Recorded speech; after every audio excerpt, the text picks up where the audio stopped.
But it's been so long. I have not played Guild Wars since I was in high school. I loved Guild Wars. The thing is, though, I don't think I ever played beyond the first expansion, the Asian expansion. But there was two expansions after that, and this is the trilogy, which is the first. It's the first two expansions. There's another expansion, but it's like high-end, super hard end game content. I don't really need that right now. I can wait for a sale on that. But I'm very eager to get into this.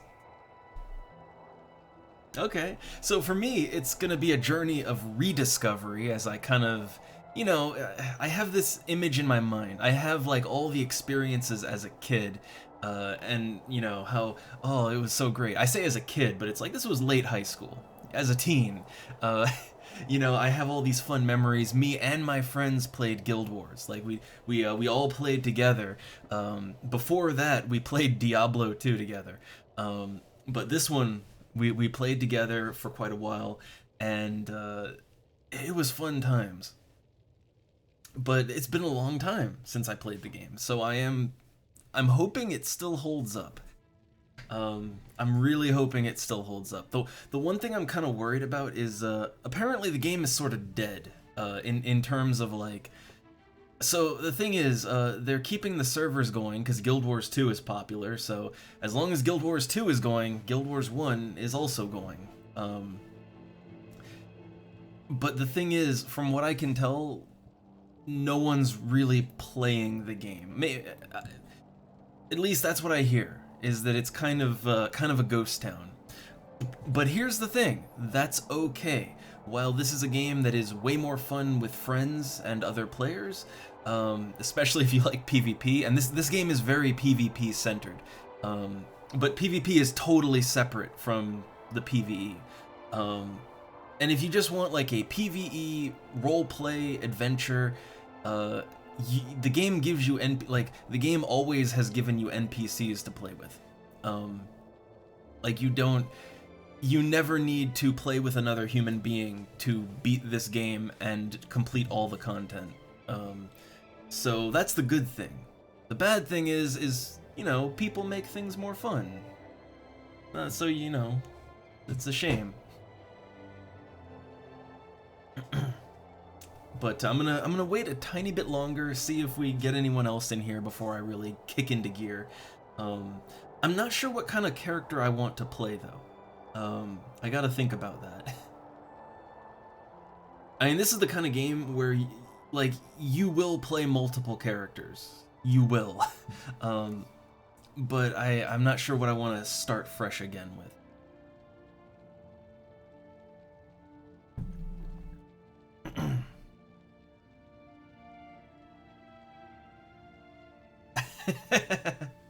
Well, so okay, the problem that this game has is kind of unique in that it's sort of the same problem that EverQuest has, in that when EverQuest 2 came out, like half the players moved over to that, and then the ones that were left behind, well, now there's a lot less people to play with, so the game felt empty and they just stopped playing, but they didn't want to move on. It's the same thing with this. Like when Guild Wars 2 came out, everybody moved over to Guild Wars 2. The people that didn't like Guild Wars 2, which I didn't, they stuck around, but then there was a lot less people to play with. So and also the game stopped being maintained. It went into just sort of bare minimum mode, and then they left too. So that's kind of the problem. The problem is. That's the problem when you release a sequel to an MMO, Final Fantasy has that same problem.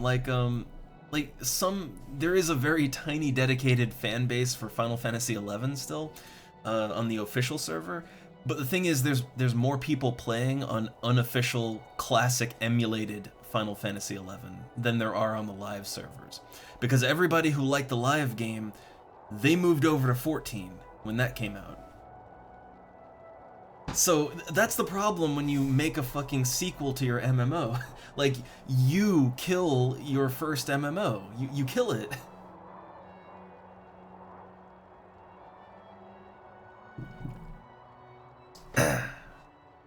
And yeah, also natural selection. Oh.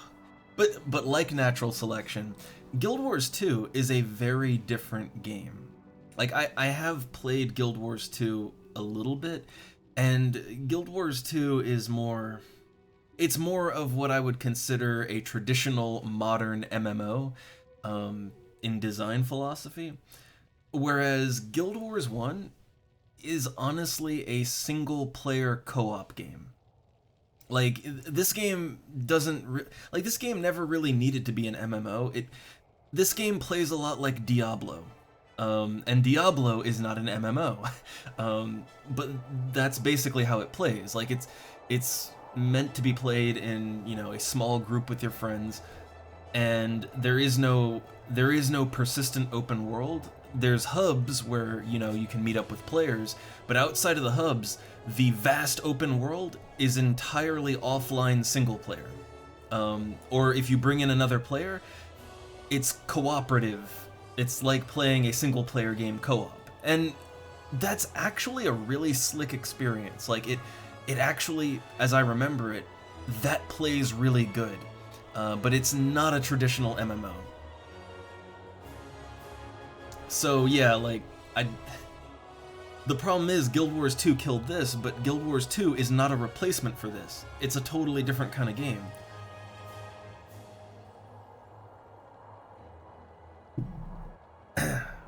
So that's my rant on that.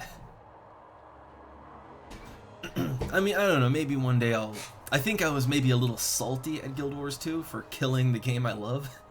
But maybe I'll give Guild Wars 2 a shot sometime. You know, give it another shot. But this is what I want to do now. And okay, here's something interesting about this game. So I've only logged in. Once you log in, you get a choice to make a character, and you can either make a role-playing character or a PvP-only character. So here's the fascinating thing about Guild Wars. There's only 20 levels. It's like D&D. It's like classic D&D. There's only 20 levels, and you will hit level 20 very quickly. Like long before you, like I think if I remember right, you'll hit level 20 about less than halfway through the main campaign. And you might be wondering, well, what do you do then? Like, where's the progression? And the progression is in the skills. Like, half of this game is learning skills and building, like, it's builds. Like, you can, like, there's literally like thousands of skills, and you can mix and match those to create very interesting builds. And that's kind of the progression. Like, the progression is, oh, you complete a new chapter, hey, you unlock new skills. That's kind of how you progress in Guild Wars. That and equipment, to an extent, but it's not like it's not like a Final Fantasy XIV or an EverQuest where the expansions up the level cap and all that. No, it's just 20. It's always 20, like D&D. But I guess the way I'd describe the progression is horizontal, not vertical. There's very little vertical progression. It's mostly horizontal progression. Like new effects, different stats, different skills. That's kind of how you progress. And I found that interesting. I always found that interesting. Not so many games do that. And yeah, Kevlar, no monthly fee. It's just a buy it and you own it. Which, that was always a selling point. I'm hoping some people still play the game. Oh, Guild Wars! The wife was curious. But my main thing is, the reason I haven't played Guild Wars in so long is I kind of forgot about it, but also, like, my ArenaNet account, I had that in high school, and that was a different email, like, I have no idea how to get into that, so I lost my account, so I just, you know, had to get the games again. But looking forward to getting back into this. I do think so. what I've heard, especially with PvP, is that because nobody plays the game anymore, like people made bot accounts, and apparently ArenaNet is okay with this, but people made bot accounts to just sit there so you can farm PvP stuff because, well, nobody plays anymore. So, I mean, that's not great, but like, I guess I get it. Like, if there's no players, but there's things you need from PvP, well, I guess make some bots, right? Okay.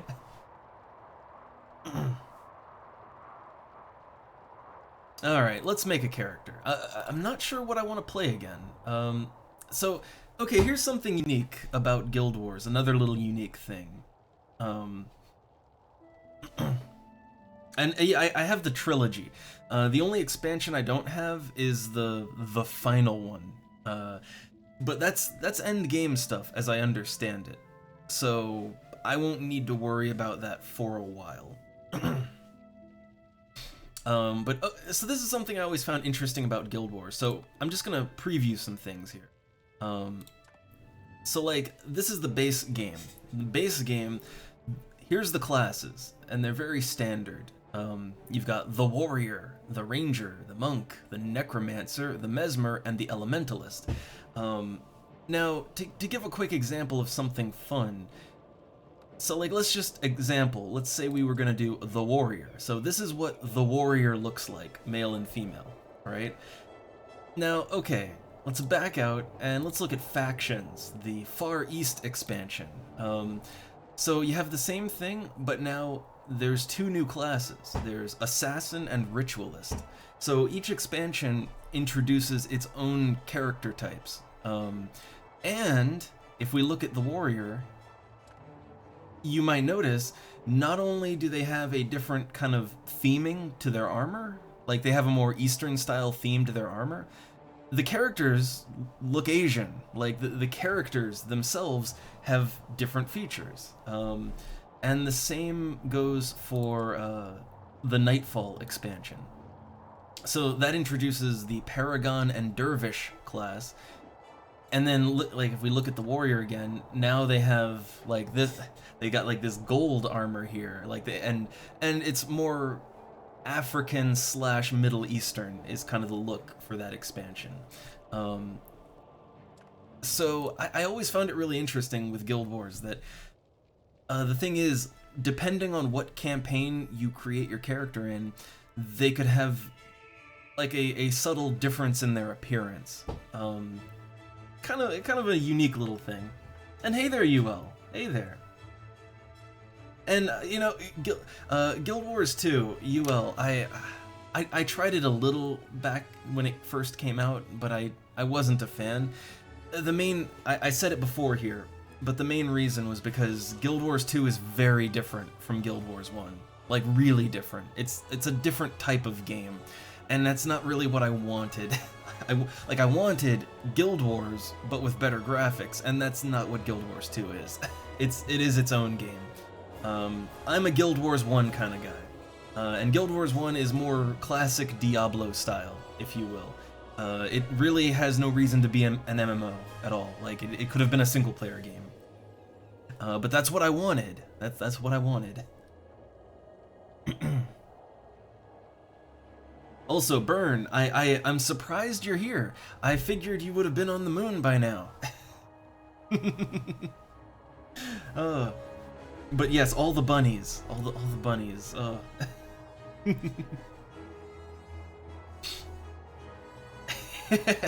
Oh, input. No moon here tonight though. But she's been very clingy today. So, okay. So I'm gonna just do the Prophecies campaign because that is the initial campaign. It's what I'm the most familiar with. It's what I have the nostalgia for. Although I forget a lot of it, but we'll see how this works out. So, class. I'm not really sure what I want to play. I should say anything other than Monk, because Monk is the healer class, and well, not really what I want to play by myself, you know. So the Warrior. The warrior is your well, it's your standard fight man. You know, your standard sword guy. It's all physical. And the ranger. So the ranger, as I remember it, they have an interesting take in that they're all about traps and like, yeah, there's the ranged bow attack angle, but they also have a lot of tricky stuff. Like, you know, they can set all kinds of traps and they can do very sneaky things. Mostly that was fun in PvP. I don't really know how well that goes in PvE.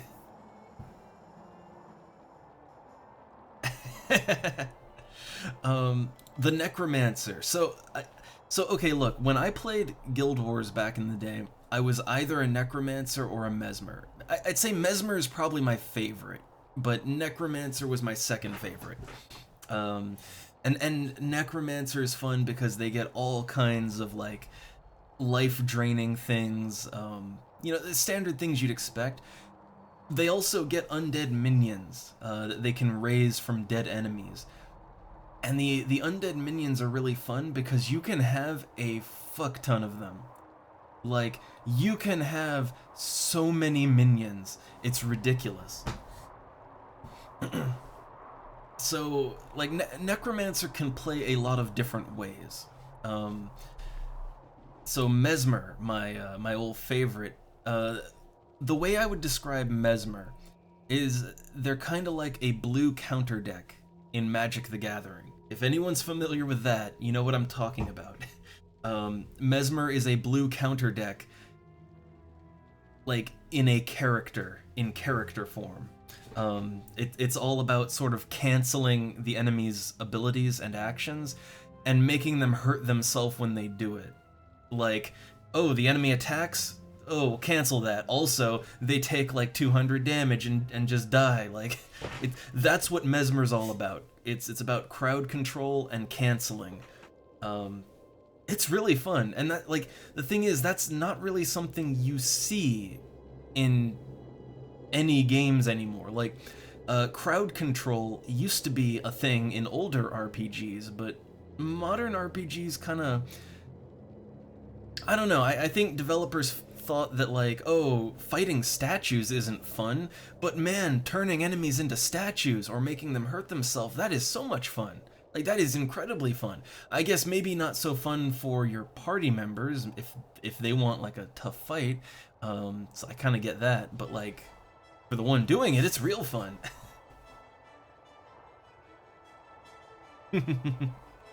And, oh yeah, the Mesmer has a rapier, but, so here's the interesting thing. In this game, like, any class can use any weapon. You're not limited to your, like, class's, weapons, whatever that might mean. You also get to use, you can use the abilities of other classes, too. So, like, you could have a Mesmer that has warrior abilities and uses a sword, in addition to all the weird counter stuff. Like, you can cross-class, kind of. So there's a lot of mixing and matching you can do.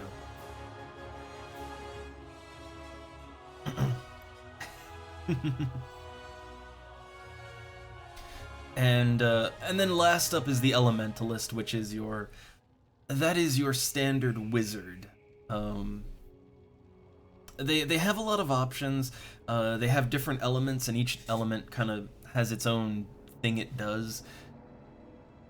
So yeah, like, I'd say, and oh yeah, then Monk, which again, they're all about protecting, preserving, and restoring, which, that's nice, but that's not really all that great playing by yourself, you know?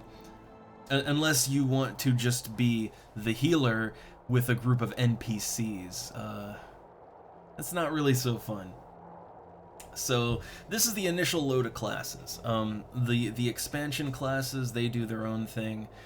Again, this is my first time coming back to Guild Wars after so long.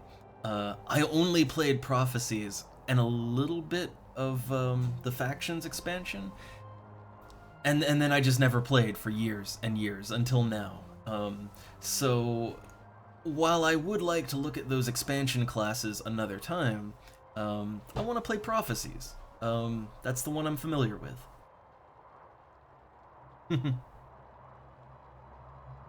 Okay. A cat just jumped on my desk. Oh, all right. She's out of the way. And also, yes, like I get what you mean, Sito. Like, look, chest, chest, chest. Okay, there it's kind of off camera, or it's out of frame a little bit. Although I guess side boob, right? I don't know. But look, it's fine. It's fine. Although yeah, I do know like the male portraits are kind of, the crotch is dead center. Yeah, it's dead center, huh? So okay, let's see. I guess I'll go with Mesmer. Which Mesmers have the most fabulous clothing. Like, so this is something that I think kind of fell out of favor with modern game design.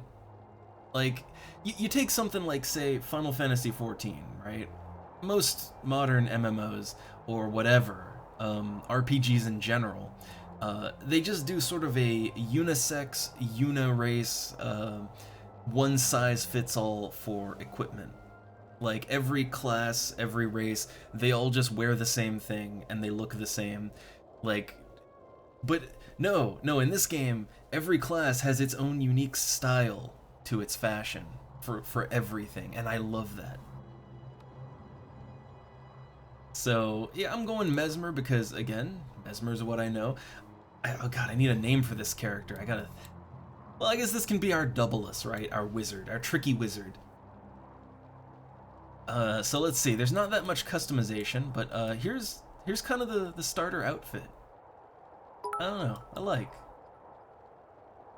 Also, yay, the twinkles. The twinkles. One of these days, I have to further customize those effects, but we're basic bitches here. All right. I guess this can be our chesty. This is true. Yeah, that works. So let's see. We have minimal options. So okay, we're going for a chesty here. That is a hairstyle. That is certainly a hairstyle. Again, options are a little limited here, but I guess that one might work. That is a sharp hairdo. So there's not really much long hair, not for this one at least. I guess this one's kind of the only one that would fit for Chesty. Some kind of ponytail something. Okay, there you go, the red hair. So we're building a Chesty here. I think the skin color is already... that's too white. There we go. The skin color is already correct. Do we have... I don't think any of these faces have freckles. I don't think any of them... No good chesty face, I don't think. Also, most of them have a very, like, just meh look on them. It's like, what looks happy? We want a happy face. Most of these are just kind of neutral or looking annoyed. I think that one looks like a happy chesty right there. A happy chesty. Alright. Get a little more customization. Body scale. We'll just keep it basic. No need to... No need to change that.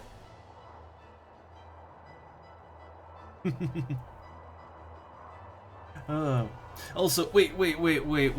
Sito, what is this? Cinnamon buns? What do you mean cream cheese stuff? What? Cinnamon buns have vanilla icing. That's... Or cinnamon sugar icing. Like, what are you talking about? What are you talking about? What happened to the cinnamon buns? Alright, let's see. So, I think this is for... Okay, this is the color of the outfit. Well, Mesmers are green. Green is the Mesmer color. So, that's what I want. Let's see. Yeah, there we go. Like that's yeah, green. Mesmer green, right? Okay. Um I mean, I don't know, would blue fit better? Hmm. No, I think green. Mesmer, classic Mesmer green. All right, our character name. So we can use spaces. All right. Well, it's got to be Chesty. Um, Chesty McMellons. There you go. Or I don't know. We come up with a better. Like the thing is, it's got to be Chesty, but like I don't know. Can we come up with a less dumb last name, or a more clever one? I don't know. I don't know. Wait, what are you telling me? The Mesmer color is magenta. It's it's green. It's green. It's green to me. All right. It's always green to me. Hmm. Also, Cito, what I don't understand. Cream cheese icing on a cinnamon bun. That doesn't even make sense to me. What happened? Oh. But I guess okay, you know what? We can just go with McMellons. It's the classic, right? Seductress. No, no, no. That's not. Chesty is innocent. So it'll just be just our usual. If it's not taken, I mean, you always got to worry about a name being taken, right? Hmm.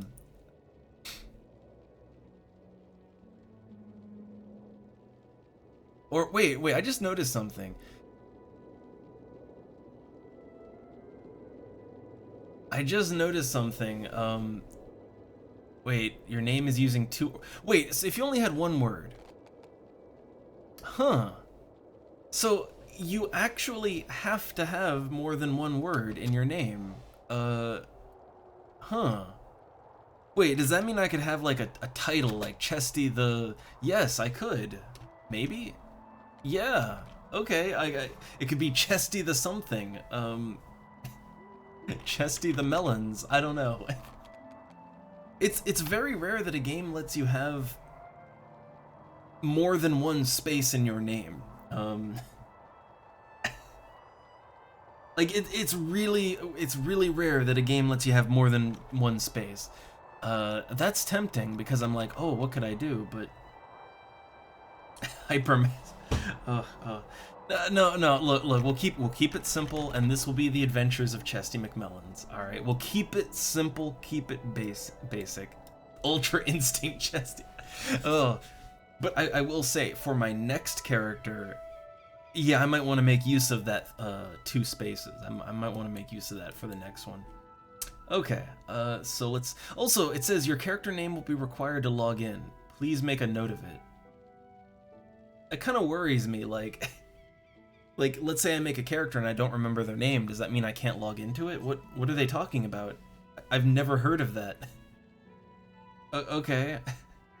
Oh yeah, you could. Oh god, you could have really dumb like a space between every letter of your name. Oh god. Oh god. That's probably something I would have done when I was like 16. Okay. Let's just play. All right. So, oh my god. Right. You have to download. Oh god, right. I totally forgot. You have to download the areas as you go. Right. Well, I mean, fortunately I have a way faster internet connection than I had way back in the day. It's already 5%. Okay, this won't. All right. This won't take too long. Okay, that's good. But I totally forgot about this. Like, the game's downloading files as we go. Oh man. I don't know how I forgot about that, but I think that was kind of. I think that was kind of like one of the selling features of the game was that, oh, like, you don't have to, it's not this giant, huge download. Because, you know, download speeds weren't so great back then. Um, so I think it was kind of a selling point that you didn't have to do a giant download all at once. But the thing is that, like, man, having to do this when you like go to a new area, that's a little rough. Also, it's stuck on 48%. I guess it'll move.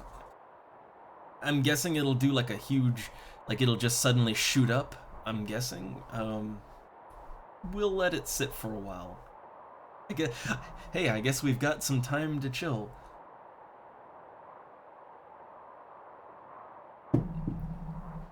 If it doesn't move for a long time, okay. Oh, okay, there we go. There we go.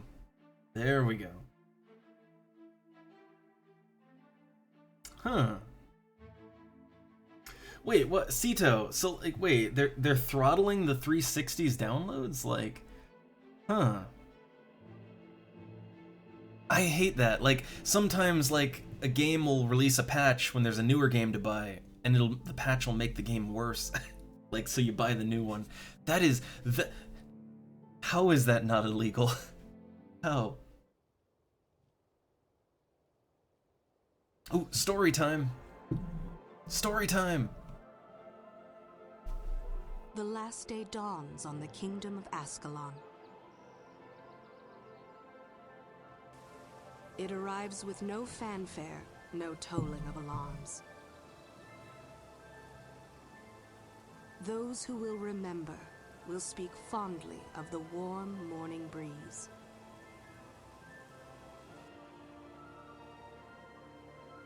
People carry on with their daily lives, unaware that in a short while, everything they have ever known will come to an end.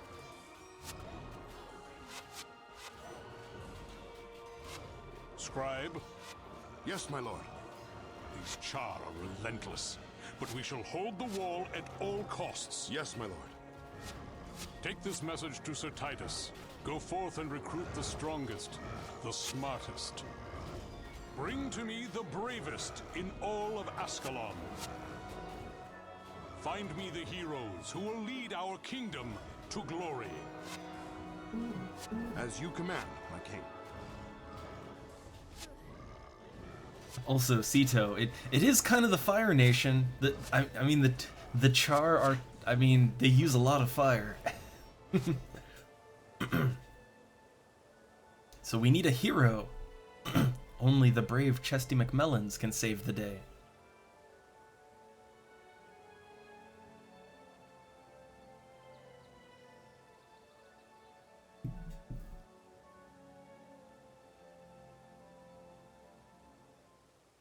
Alright, so it's been a while. Let me see, how do I control the game? Ooh, oh boy. It's okay, you can zoom all the way into first person. You can look around, you can mouse click to move. Oh boy. Okay, so like, yeah, you can kind of like Diablo style do this to move around. Or you can kind of do a more tight zoom and use WASD.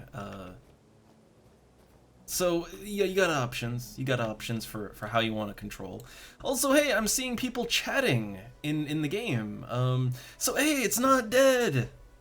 Also, I just wonder, like, what, like... Okay, so we got districts and all that, like... So, there's the America English, there's international. What other options are there? Because I would like some... Like, the thing is, this is a game that plays fast, and I would like to not have too much latency. So I'm gonna switch over to Europe real quick. I don't know. Well, then again, you know what? We'll see. I'll switch over to Europe if the latency is too bad, but for now, we'll just play. And let's see, I just targeted myself. I don't... How do I untarget myself? No idea. There we go.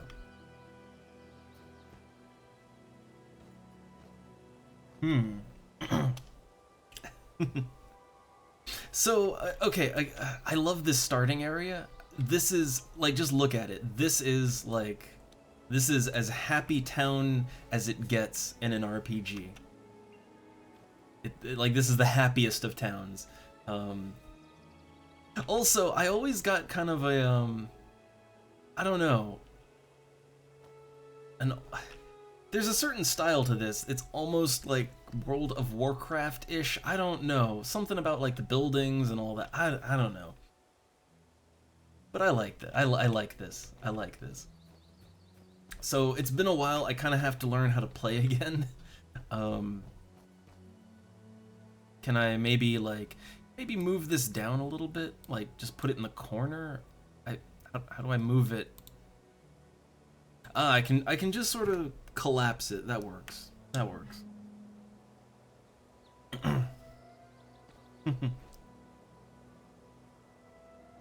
So, alright. Let's figure out how to push buttons and play the game. So inventory.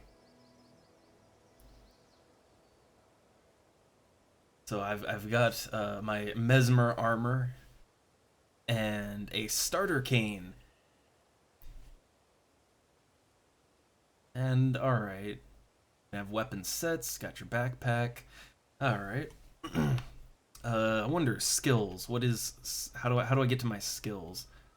So this is my skill, okay, so this is my skills and attributes. So you've got fast casting, illusion magic, domination magic, and inspiration magic. Those are the Mesmer stats. But what I want is my, like, where's my my spells, my abilities, that kind of stuff. I guess this is it, maybe? I don't... Okay. I guess I don't have any skills right now. Huh. Okay.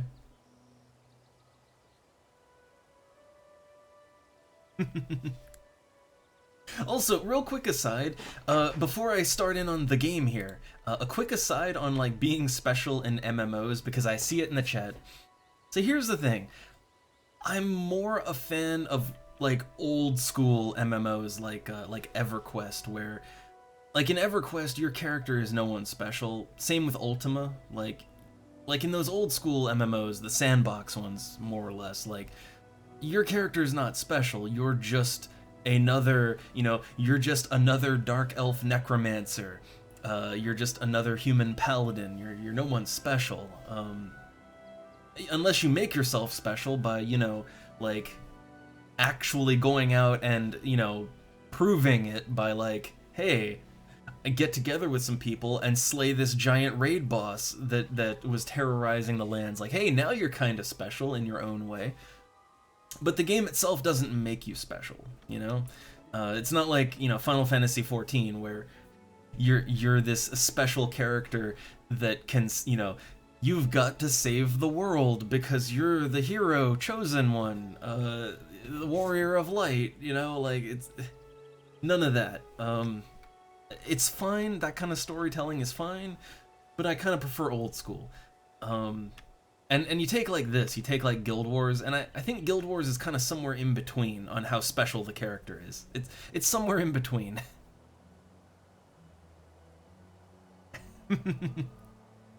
Well, I guess you will. Like, hey, everybody else already defeated it. Although, I mean, respawns, right? But you know what? When everything is out in the open world and you gotta fight for the chance to kill that raid boss, like, hey, you know what? That feels special. All right, that feels special.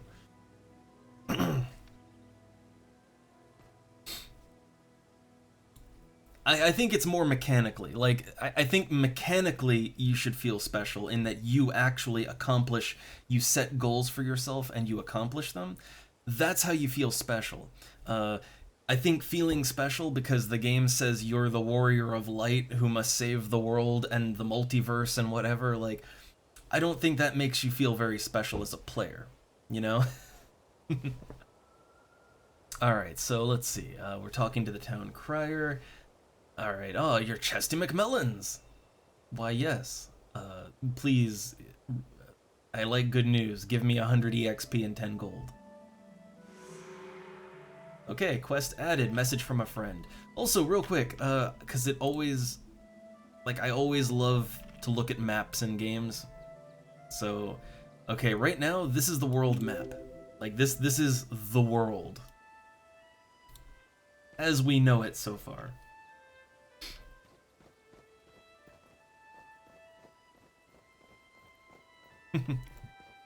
Oh man, it is really nostalgic to be back here. Oh my god. Like, some people get nostalgic over, you know, like, some people get really nostalgic over, I don't know, a classic World of Warcraft or whatever. Oh hey, people. Some people get really nostalgic over EverQuest. I mean, me too, to a degree. But like, oh, this is high school memories right here. All right. He has news that I will appreciate. All right, so he's been looking at, like, there's a lot of text in this game. I'm just gonna, like, I'll give the cliff notes. All right, so the king has ordered a new offensive against the Charr. This is your chance for glory and adventure. Well, gee, I want glory and or adventure. Alright, you'll need to know more about your craft before going north. Okay. Travel to the southwest gate, which will take you to Lakeside County. He'll have Sebadoh the Mesmer waiting for you outside. Okay. Yeah, see, like, right now I have no skills at all. I have no skills, so... Also, look, oh my god, people do play this game still. Also, thanks. Like, oh man, all the twinkles. Oh. But like, oh, I was really worried that literally nobody would be here. Like, that this game would be void of players. I am so happy to see that there's actually people playing still. Also, again, every class has its own, like, style.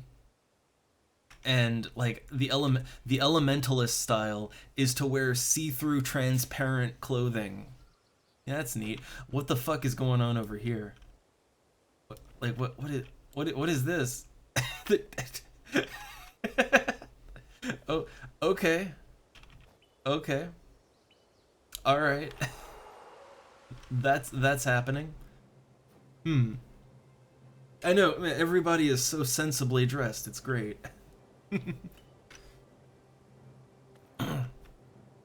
So it is nice to see that other people are actually playing. That is good to see. It's nice to see the game's not literally dead. That is nice. Also, look at that. Oh my goodness, that is an edgy boy necromancer right there. Oh my.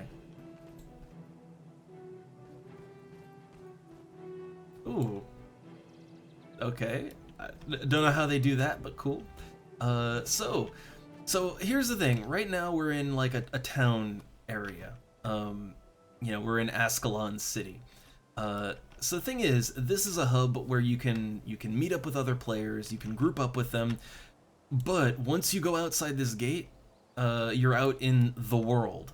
And the world is basically an offline single-player RPG. It's not like you will not run into other players out in the open world. It is basically an offline instance, and that's fine. That's how the game is designed to be played, you know. So yeah, right now we're out in the open world and we have it literally all to ourselves. Like, no one is out here with me. It's just me out here. Yeah, see, it says right here, when you adventure outside of town, you get your own private copy of the world. To play with a friend, simply form a party. So yeah, this is where you can either play alone or with your friends. And this is why I say this game is a really good game to play with friends. At least I remember it being that way when I was in high school. Because yeah, like, it's just a big co-op game, basically. I like that. That is a very... A classy dressed Mesmerite. Alright, I was asked to meet you out here and share a few secrets about being a Mesmer. Alright, yeah. So the Mesmer is not a mage in the traditional sense. His strength lies in the manipulation, or not in the manipulation of the physical, but rather through influencing the minds of others. Though not overflowing with raw power, he's feared by spellcasters for his ability to disrupt their actions, and by fighters for his many illusionary attacks that bypass physical defense. Almost everything you do as a Mesmer is indirect, but that does not mean it is inconsequential. Alright. I'm ready to be a blue counter deck. I'm ready. I'm ready. I'm ready with my counter deck. Alright. Alright, before I teach you any skills, I want to know that you are up to the task. Okay. He thee to the river road and clear out the irksome scale horde that's hanging about. Report back when you've finished. Alright, so this will get me my first couple of skills. So we need to go to the river road and kill some scale horde.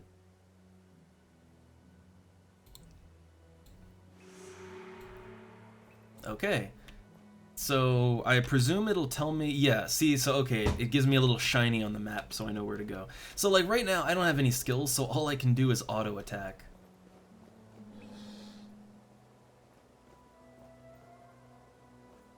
I mean, the thing is that like Mesmer, like there used to be more games that had like, you know, counter spells and crowd control and stuff like that. There used to be more games that had that, but I don't really see that kind of thing anymore, like ever.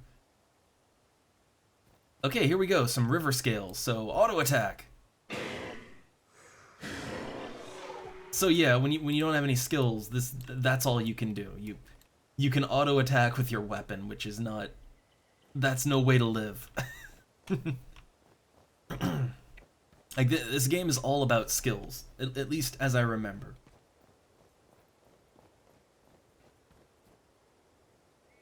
Oh wait, there's a mission map. Let me check that. Ah, so you get like a little tiny mini map. That's cute. But the thing is like, well, I can see it on the big map or on the radar. So, I mean, hey, it's another option. It's good to know I have that option, but don't need it yet. Oh yeah, I killed him.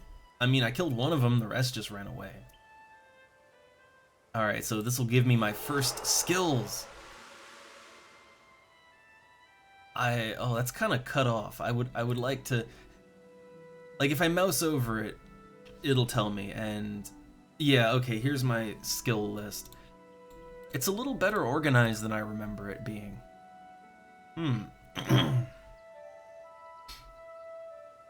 Also, I'm not really sure. I'm not sure how Mesmer changed for Guild Wars 2. Like, I think all the classes kind of changed a little bit, but I don't know how much Mesmer changed for 2. I didn't really mess around too much with Guild Wars 2. So let's see. So my first couple spells, I got Empathy and Ether Feast. So Empathy, which I got here. So it's a hex spell, 5 seconds.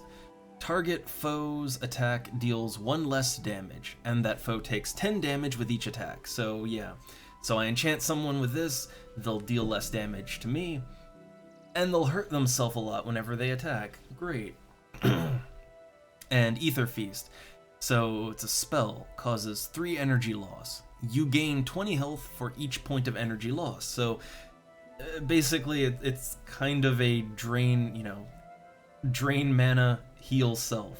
I'm not sure how well that plays out in the PvE, but we'll see.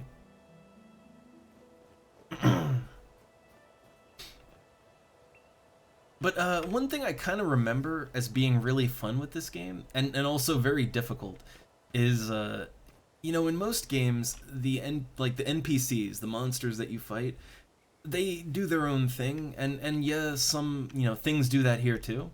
But the thing is, a lot of the enemies in this game, as I remember it, like, they have access to the same abilities you do. Like, you know, they'll be using Mesmer abilities against you. They'll be using Warrior, Ranger, Elementalist. Like, they'll be using the same stuff you have against you. And I remember that, and it kind of like that combat can be very intensive in this game, because it's a little more complex than, you know, your standard game, or at least your standard modern game. So let's try out some of our abilities here. So I want to try yeah, empathy. Oh my god. I didn't even have to throw a single punch. Like, he just empathied himself to death. And let's try our, my god, they kill themselves before I can even do anything. Got an Earth Wand. So I think the Earth Wand is more of a, I think that's more of an elementalist thing. But I'm pretty sure I can still use that, yeah. So, like, that's, I believe that's an elementalist weapon, or at least is intended to be. But yeah, you can use whatever weapon you want in this game. So the Earth Wand is 4 to 6 damage, which is more than my starter cane, but my starter cane gives damage plus 20%. Which, okay, here's something I'm curious about. I don't know if, like, okay, the damage plus 20%, does that damage plus also apply to my skills? If it does, I would certainly rather keep the starter cane. If not, then I'd switch out to the other weapon. I'm not really sure how it works, and really, there's no need to metagame just yet. We're just starting the game.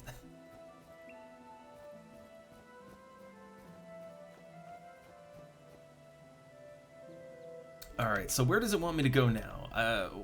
I actually kind of forget, like, did it give me any guidance? I'm not sure.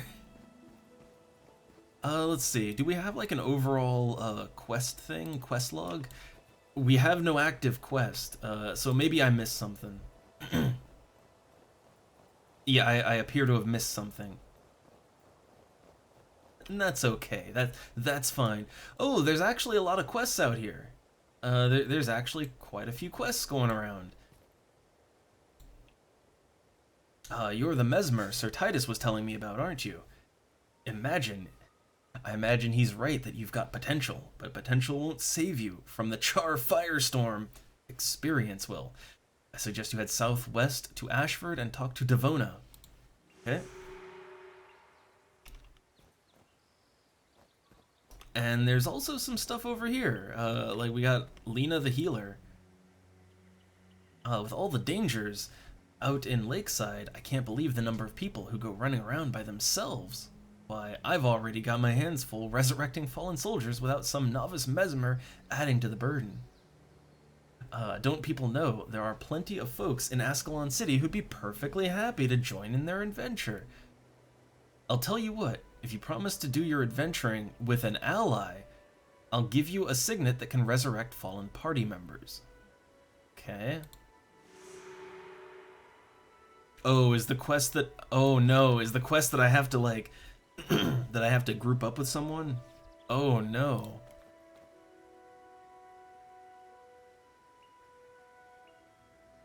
Oh no, I have to form a party with another player. Well, we'll hold on to that one for now. We'll hold on to that quest for now. But like that, apparently that would give me resurrection signet if I, like it'd give me another skill if I do it.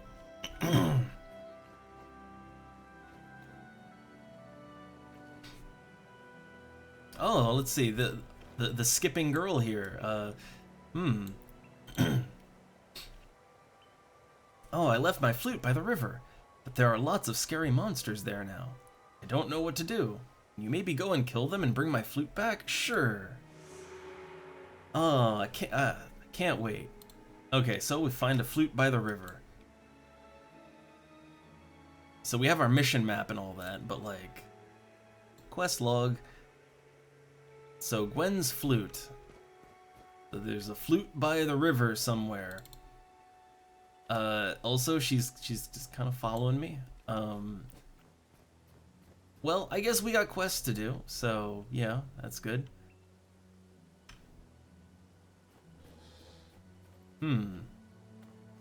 Like, the guidance is just sending me back to her, so I'm guessing I just have to find it. Like, I'm guessing that means I need to just look around and find it myself. If I remember right, there's some things you can miss in this game. Like, if I remember right, you can actually permanently miss some things, but again, I'm not too worried about that. Like, it's okay. We're just having fun. Empathy. I love that. God. Like, look, don't even need anything else. Okay, there's the broken flute. That was pretty easy. So if you have a party member, it bugs out the... Oh, good to know. Good to know there's still bugs. That's okay. It's okay. Ooh. A hidden stash. Oh, also, apparently, yeah, when you find any skills with the roleplay character, you'll unlock it for PvP characters, too. Nice. A water wand. 4 to 6 damage. Again, I'm just gonna stick with what I got.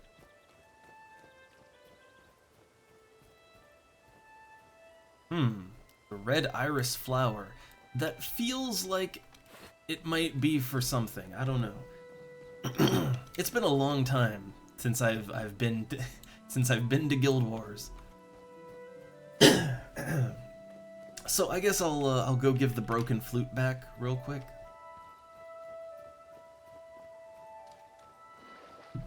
It's like, God, it is so weirdly nostalgic. Just like the look of this, that nice soothing Ascalon music. It's nice. It feels good.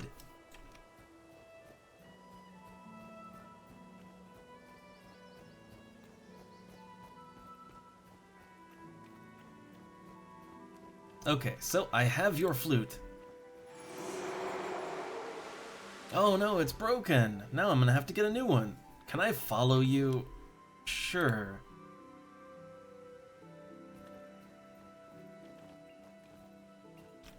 Okay, I just have a child following me now. Cool. I forget if you're supposed to do something with her following you. I forget. Either way, let's just keep adventuring. Let's continue the adventure.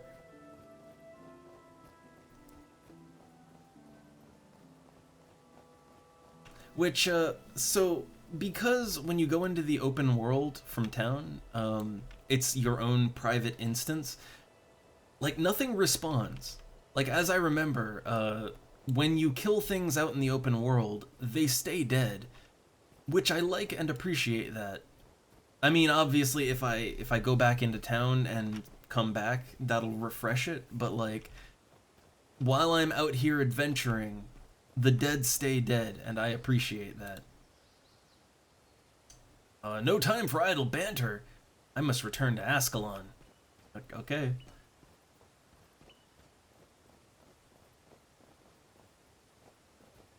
So we got, what is this guy running around here? A river scale. Have some empathy. Oh, this one's actually, oh, he can do some damage.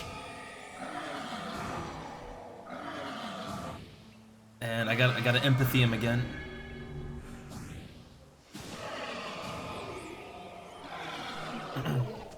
Nice. So we dropped an earth scroll.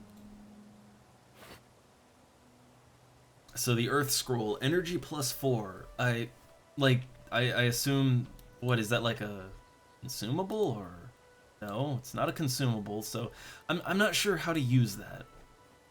There is crafting and stuff in this game, so I'm assuming it has to do with that.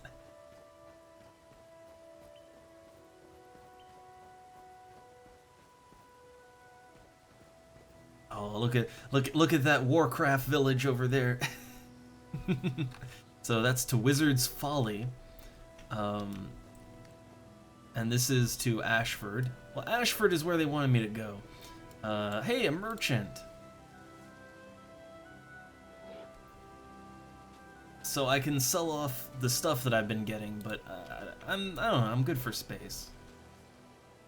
So let's see, they've got I can buy a focus, a starter shield, a vial of dye, salvage kit, identification kit, small girl's cape. Now that's a quest item, huh? And a flute, huh? The flute gives energy +1, huh? Should I buy the flute for the little girl? Like, I don't know.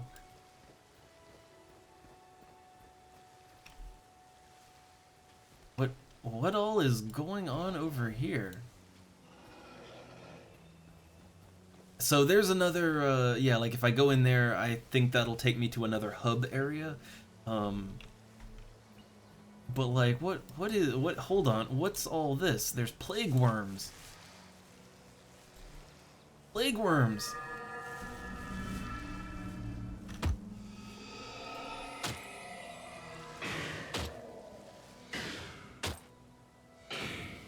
Oh, I need more skills.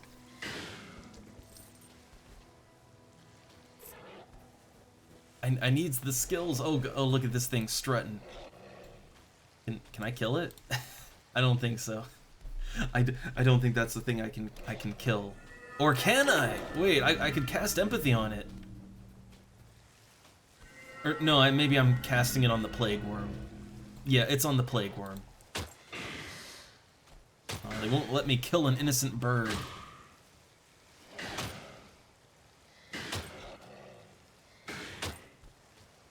Needs more skills. So I got a baked husk. Huh. Wait. So the scroll, wait, that's an offhand thing? Like, ooh. I don't remember that. Okay, so that gives me +4 energy. Sweet. Looks a little weird, just holding a scroll, but okay, cool. I'll take it.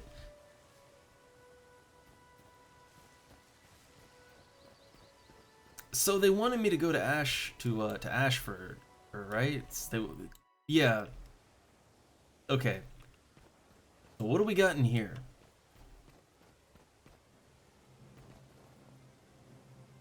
Mirak the Scribe. He doesn't have anything for me. There's a player, but I'm not really seeing. Oh, here we go. Here's a quest. Here's a questie. Greetings, my child. Can I help you today? Or are you here to offer your services to those in need? A monk's mission. Wait, where can I learn more skills? Where can I learn more mesmer skills? Okay, Lady Althea is at the Actors Theater here in Lakeside County. Follow the road northwest from the town to the theater. You can't miss it. Okay. Monk's mission. Alright, so what does he want me to do? His young friend Paulus thinks he's discovered a treasure in a flooded area of the catacombs. Huh. So he will grant me a simple healing spell. Meet with Paulus inside the catacombs, and he will show you where the trouble is. Okay.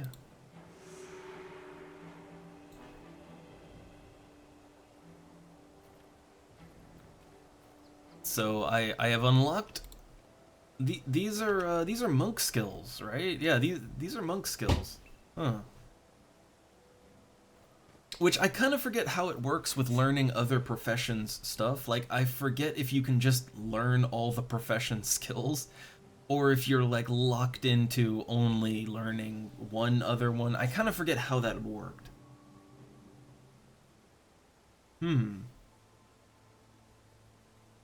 So let's see, what do I got? Smiting Prayers. So I have Bane Signet. It deals 26 holy damage, causes knockdown if the target foe is attacking, it knocks them down. Okay. And then a Healing Prayer. So this just heals for 20. Okay. Alright. So we have a damage spell and a healing spell. Cool. Well, I guess let's get to it.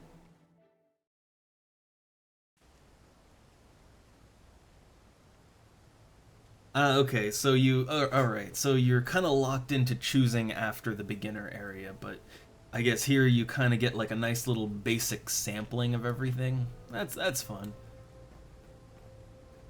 Okay, so here's Paulus. So I can heal him, right? Yeah, okay, I got a heal spell now.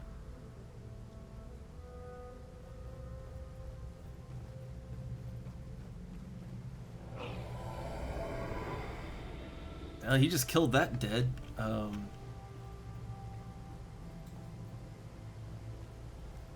Also, can I... There we go. Just minimize that. Man, the game... You know, for as old as this game is, I think it still looks pretty nice. Like, the areas... They look... I don't know, they have a good look to them. Good theming going on. I think they're stylized just right. Oh god, like I kind of hate these nice little tips that keep popping up. Man, like what does he even need me for? Like, dude's just murdering everything. Also, nice wall art right there.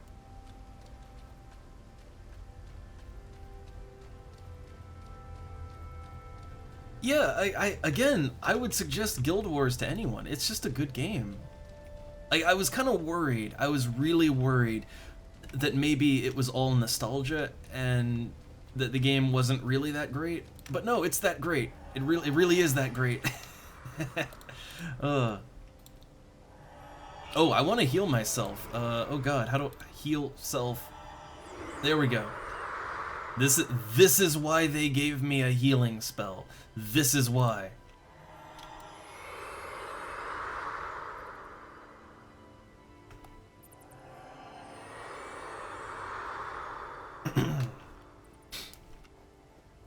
Okay, so he got the thing. So hitting F, that seems to be how I target myself.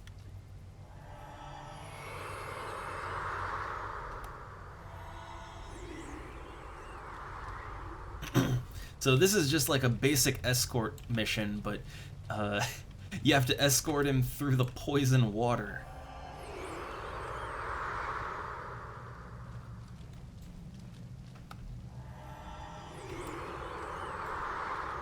So very basic, but I guess they're kind of like, in a weird way, this is a bit of a tutorial on healing, I guess. Oh god, get out of water. Empathy him.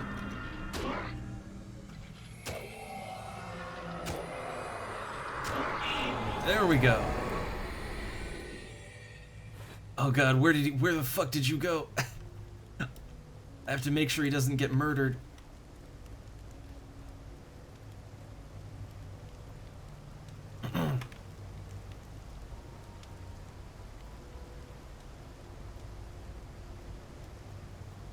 Like, look at this guy just skipping along.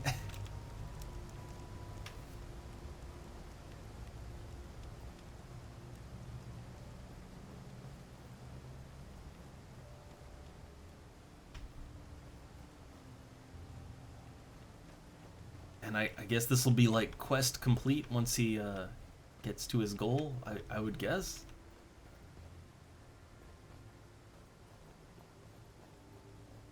Oh, there's an exclamation mark over here. A necromancer.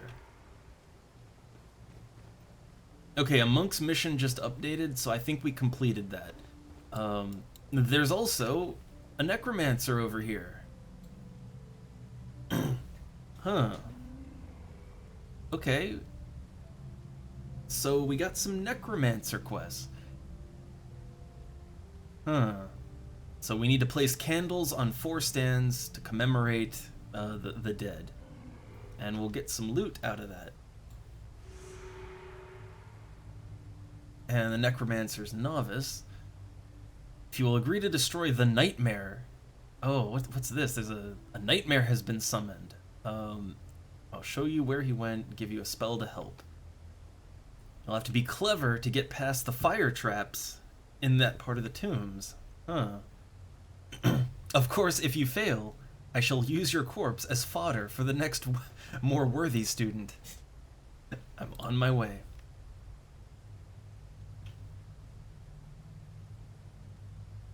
Ah, interesting. So, like, okay, I'll lose my monk skills if they teach me the necromancer skills. I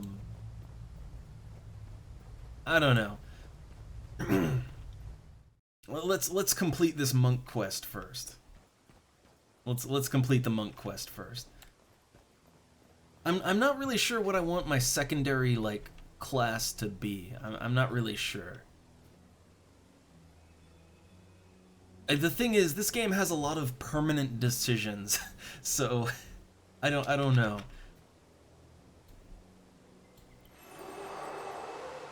Okay, I will wait. Okay, so no, I do not want to become a monk. I need more time to decide.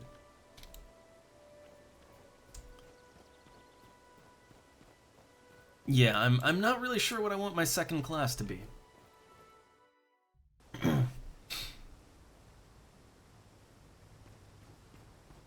Well, they said that I'd lose the monk skills. They said that. But you know, let's toy around with them. Yeah, see, like if they teach me the necromancer stuff, you'll lose the monk skills. So, okay, teach me the necromancer skills. So we got Life Siphon, so it's a 12-second hex. Target foe has -1 health regen, you have +1 health regen. Deathly Swarm. So Deathly Swarm flies out slowly and deals 30 cold damage. Hit 2 additional foes in the area. So kind of an AoE. And then Animate Bone Horror. Creates a level 1 Bone Horror. Well, that's what I want to do. Animate Bone Horror! Come on. I guess you can't do it on that guy.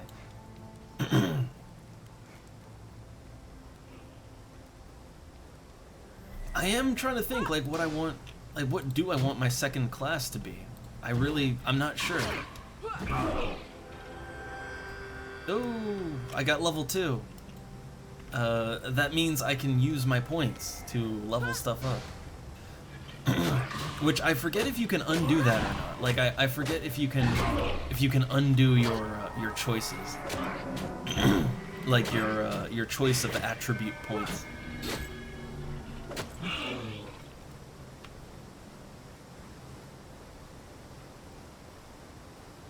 But I'm thinking, like, I don't know, if...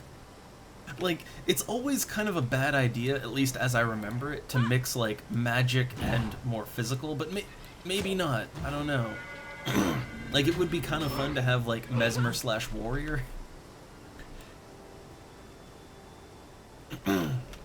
But, if I go with a Spellcaster... Like, if I use a Spellcaster, I would think maybe...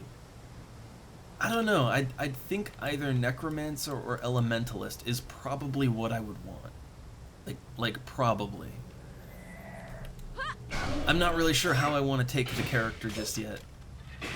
Hold on, let's use that Deathly Swarm. Not a great effect on these. All the skeletal limbs. Like, look at this necromancer over here with a fucking hammer, with a warrior hammer. Like, it might be fun to go like a mix of physical and magic.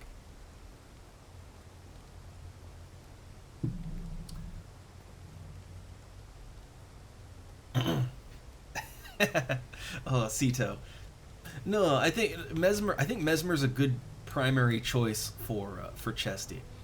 But I am kind of thinking, like, you know, warrior and use a sword, right? Like kind of red mage it up, right? Like kind of red mage it up. I think that'd be the way to go for a chesty. I just don't know really how good that would work out. Like using a sword as a spellcaster, having to get close to do that probably wouldn't work out so great.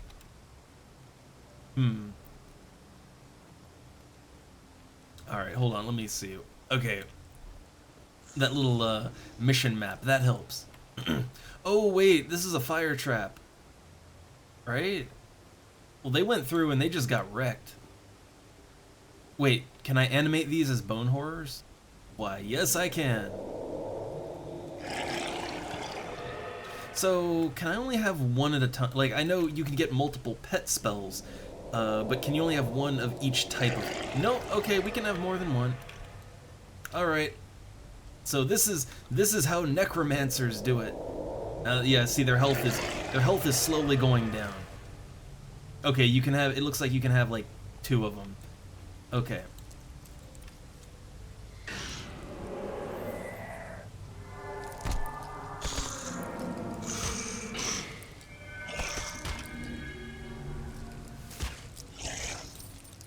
Yay, gold coins. And hold on, let's animate that bone horror.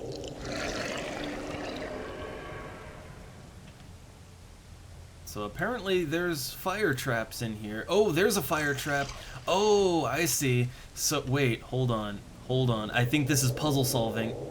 So animate bone horror, and then have the bone horror trigger the trap. Yeah, there we go. That's what they wanted you to do. Okay. And the necromancer, I guess they're just sitting back and waiting for us to do the work. So yeah, like, so to not trigger the trap, the gimmick here is use the bone horrors to hit the trap for you. Oh hey, there's the tomb nightmare. That's the thing we gotta kill. So now let's use a mix of our necromancer, like, okay, let's put the life siphon on it, let's put empathy on it.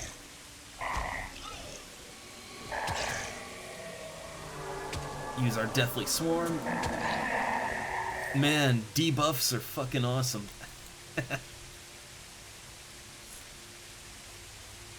So I will say, like combining Mesmer with Necromancer, that would give you a lot of debuffs. Like that would give you lots of life-affecting debuffs, which that's kind of really fun.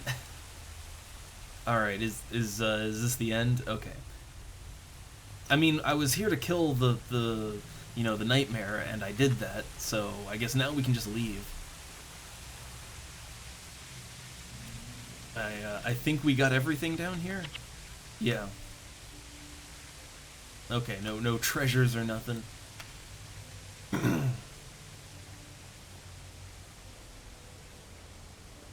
See, this is what I remember loving about Guild Wars was, like, what I remember loving is all of the combinations of skills, and especially when you combine 2 classes together, you can get some very interesting combos. Some work better than other, obviously, but you can get very interesting playstyle combos. And because a lot of the decisions that you make are permanent, like, I remember playing this game so much, and most of my characters were Mesmer or Necromancer, and I would just try all the different combos, like Mesmer / Elementalist, Mesmer Necromancer, Mesmer Warrior, and then do it the other way around too. Like, make a Warrior / Mesmer, or a Necromancer / Mesmer, and like depending on which is your primary class, like you can get very interesting like skill and attribute differences, and it's fun. It's real fun. Alright, I'm not gonna say I'm ready to become a necromancer because I'm not. I don't know what I want just yet. I do know I like these necromancer skills though. I really do. Like being able to pop up some bone horrors to do my dirty work is kind of fun. and having all these sweet debuffs, very, very nice.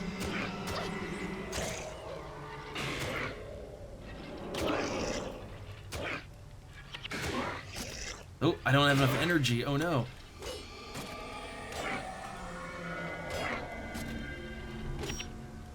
Oh, I need 10 energy for that. I love how they just kill themselves with empathy. It's great. A tribal blade.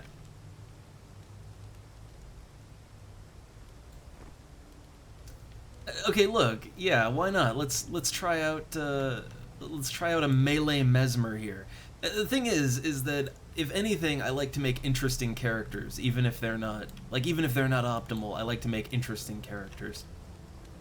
Also, is there a... Okay, good. Pressing R is auto run. Although I'm pretty sure I could just teleport out if I wanted to, right? Yeah, I could just teleport out if I wanted. But what's the fun in that? What's the fun in that?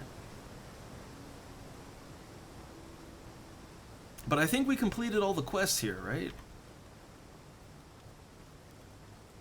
So we still need to do Adventure with an Ally, Rites of Remembrance. Light candles. Okay, light candles on all 4 braziers, all 4 brazzers in the catacombs. Oh, that's something I probably could have been doing this whole time, but I didn't. Hold on. So, it's given me a little quest notification over there, but... there's maybe an alternate route somewhere?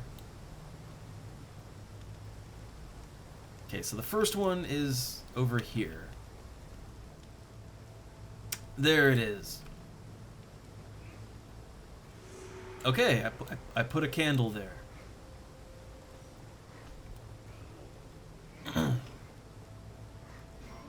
Okay, I want to try out, like, let's see how, how's the sword work out for me? So, I don't know. Not great, but I don't have any, got no warrior abilities. I like how it looks, though.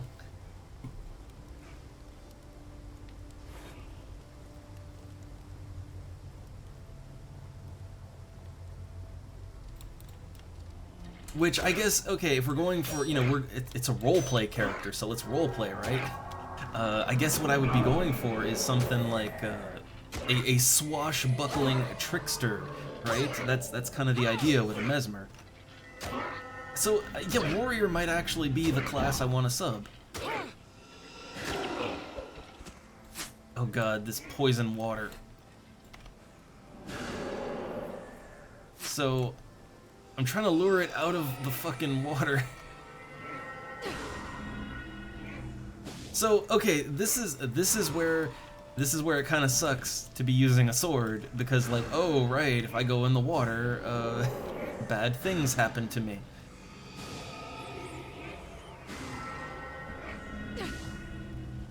Like, oh,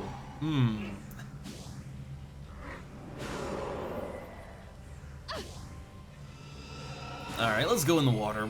It's fine. It's fine.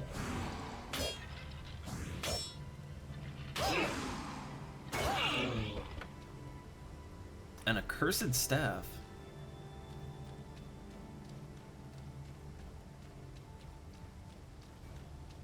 Oh, you know what? I'm kind of wishing I had those monk skills right about now.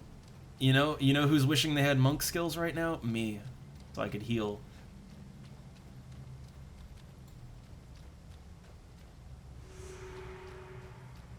I'm a drop dead. I'm a drop dead right now, which is fine. But still.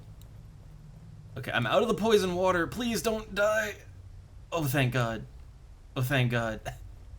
I have 2 hit points.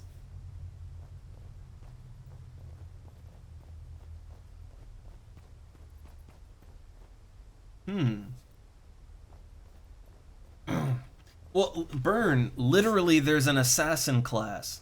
There's literally an assassin class that is all about that kind of thing.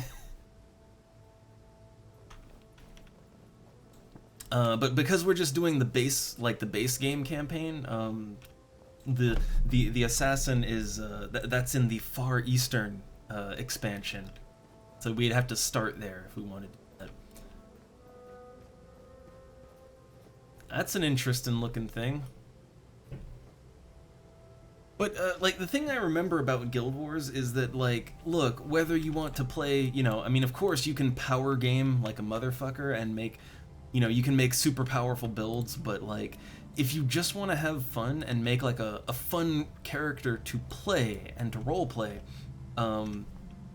there's a lot of good stuff for that. Like, the game gives you a lot of tools to make the kind of character that plays the way you want it to play. So what am I missing? I'm missing a brazier. Where is it? Or again, words. So it says it's back here. Okay. Here we go.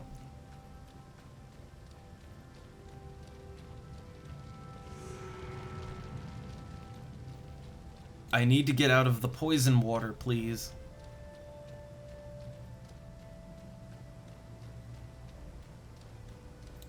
Okay, we're out of the poison water. Ugh.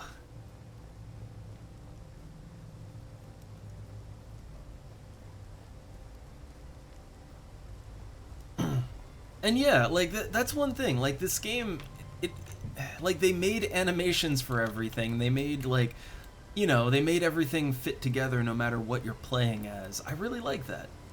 And I mean, it's because I think I'm gonna go warrior. I think I maybe want to go warrior as my secondary.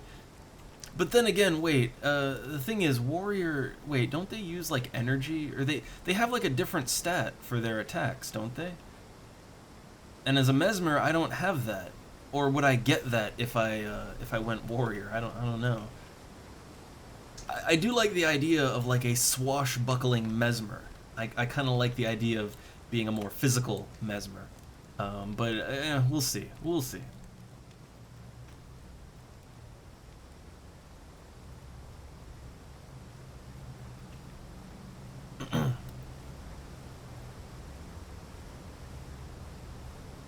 So there's adrenaline. But like, yeah, the thing is, wait. So like, as a mesmer, I only have energy. I don't have adrenaline. But would I get adrenaline if I you know, if I subbed warrior, because their skills use that.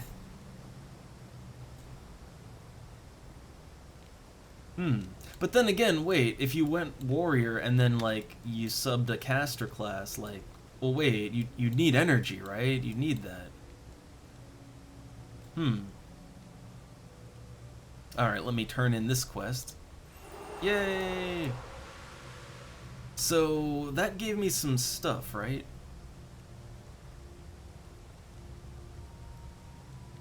I received one Grim Cesta, which I don't see that.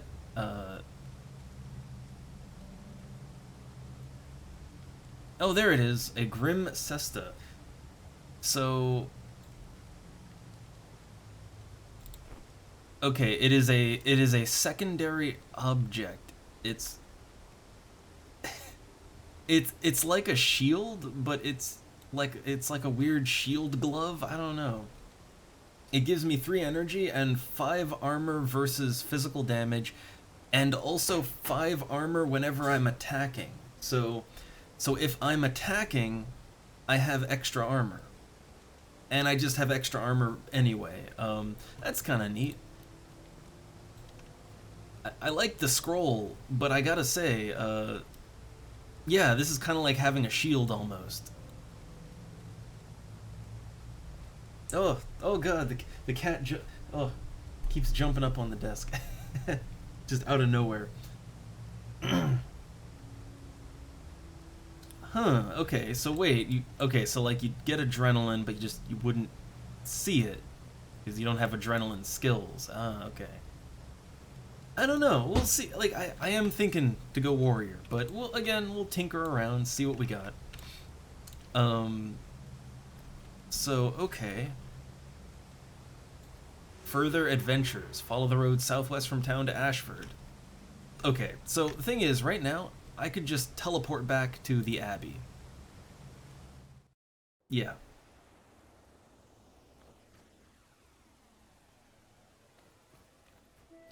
So I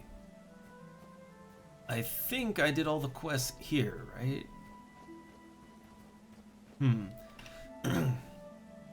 But you kind of see what I mean though when I said like this game, honestly, it didn't really need to be an MMO because like outside of these little hubs, wow, that character is tall. That is a tall character. Also very scantily clad. But like outside of these hubs, the game is all just it's just like, you know, a private solo instance. The whole world is. You know, the dungeons, the overworld, everything, and it has like a really Diablo feel to it. But like it's a game that kind of just it's fun to play with friends, fun to play by yourself, but probably didn't really need to be an MMO. Probably not.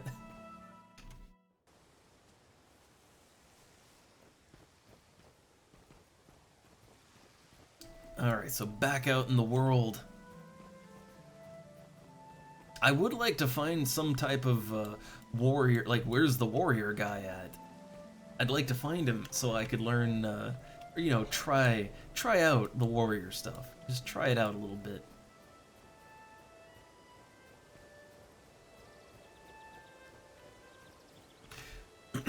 Also, it's just fun exploring the world. Like even, you know, even though it is all solo, the world in Guild Wars has a lot of detail to it. I like that. Alright, there's a beautiful feather here. I will take that. Also, is she just gonna follow me forever now? Hey, that's a pretty flower. Give? This flower matches my other flowers perfectly. Okay. Okay, I'll wait here. I think I'm gonna follow you. Do I just have a pet child now? Okay. Townsfolk. Lovely day, isn't it? Thanks be to Melandru. Oh, yes, praise the maker.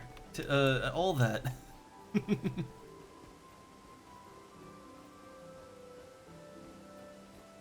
Huh, a prize-winning hog. Farmer Dirk. Sure is lonely being a pig farmer. Here, don't be lonely, have this child. Alright, I'm in the village here. I'm looking for quests and or side quests. Both are quite acceptable. So this looks like main quest, this looks like side quest. These worms will be the death of me. Oh, I think he's maybe talking about the worms outside the village, or maybe in the village, I don't know. So I'd get a fire wand out of it. Wait, worms love devourer eggs. Can you get a devourer egg? From Fadden Hathorn. Okay. So I have new objective. But let's get our thing here. Oh, I can't seem to shake the feeling that there's trouble on the horizon. But it's such a beautiful day.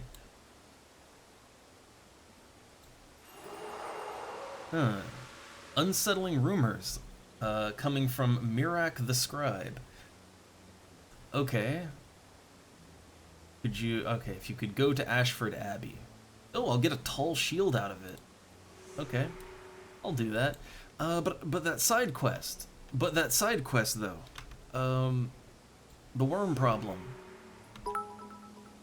Oh, the twinkles.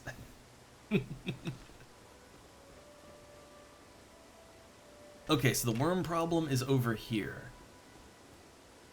Oh, there's a beautiful shell. Can I just take that? Okay, it dropped a beautiful pearl. Alright.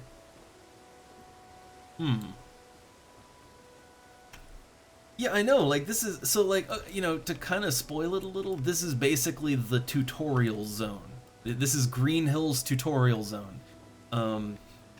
The thing is that the game opens up after this and becomes something a bit different.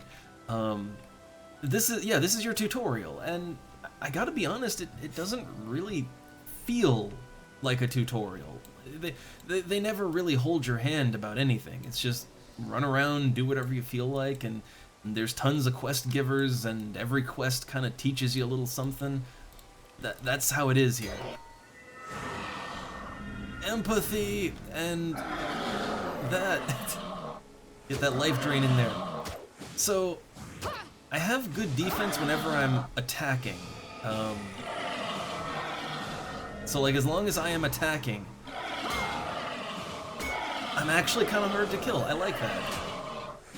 Just because of that item, the offhand item that I'm holding. I like that a lot.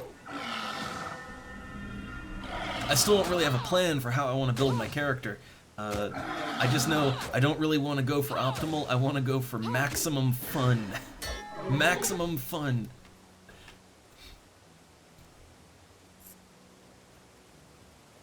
Okay, I got distracted. I have to keep going this way, though. This way is the side quest. Oh, right, I'm killing things. I could raise them as undead minions.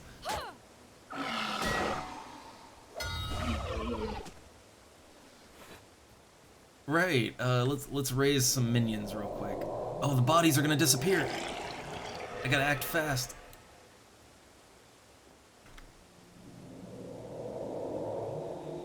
There we go. Man, Necromancer has some fun skills, I gotta say. Necromancer is fun. Also, I'm wondering if I'm going the long way, and maybe, like on the map, maybe I should have gone that way. It's fine. Is fine.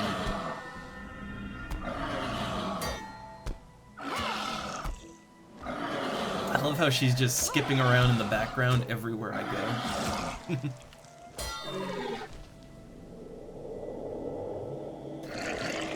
Alright. So I got my bone horrors. Also, so the thing is, attributes. I kind of, if someone had answered me when I said, like, oh, can you reset these points? I forget if you can or not, but like, yeah, this kind of affects, like, yeah, how effective our various skills and magics and all that are. I'm not really sure how I want to do my points yet, so I'm not putting any points into my attributes yet, because I don't know how I want to do it.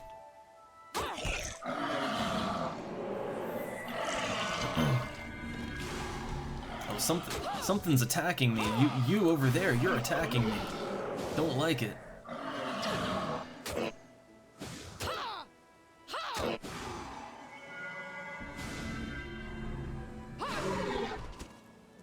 Lots of scale fins. I think those are just for selling. Like I think you just sell them for gold. I don't know. Oh, nice. Okay, so you can reset. Okay, I saw it this time. So you can reset whenever you're in town. That's good. I seem to like I kind of remembered being able to reset it way back in the day, but I seem to remember it costing money, like costing gold. Maybe I'm just remembering that wrong. A Carrion Devourer. I think it, like, look, let's do it. I think it wants to fight. I want to fight it. The two-tailed scorpion. Of course I want to fight it.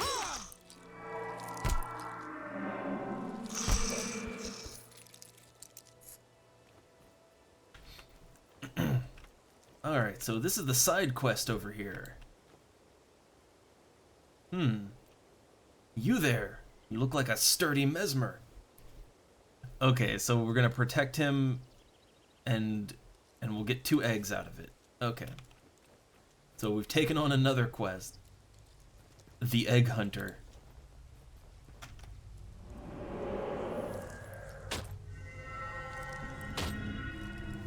Man, again, I was so worried. I was really worried that this game was not gonna hold up to my memory, to my nostalgia, but man, it feels smooth. Like, everything about this game just feels good to play. Like, And yeah, I know, I love having this pet child with me. I love it. It makes the experience better.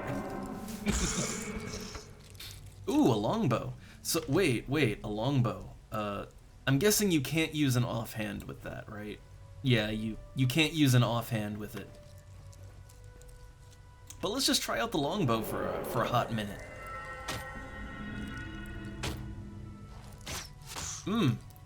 I really love this. Like, I really love that the game lets you equip whatever the fuck you want. Like, you can kind of get the style of character you want, whatever the fuck that is. I love it. A bow-wielding Mesmer.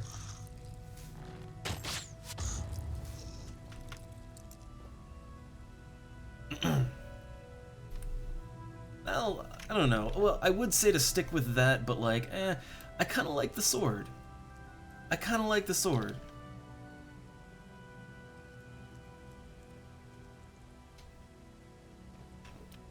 Or, you know, I guess let's go back to the cane for a bit.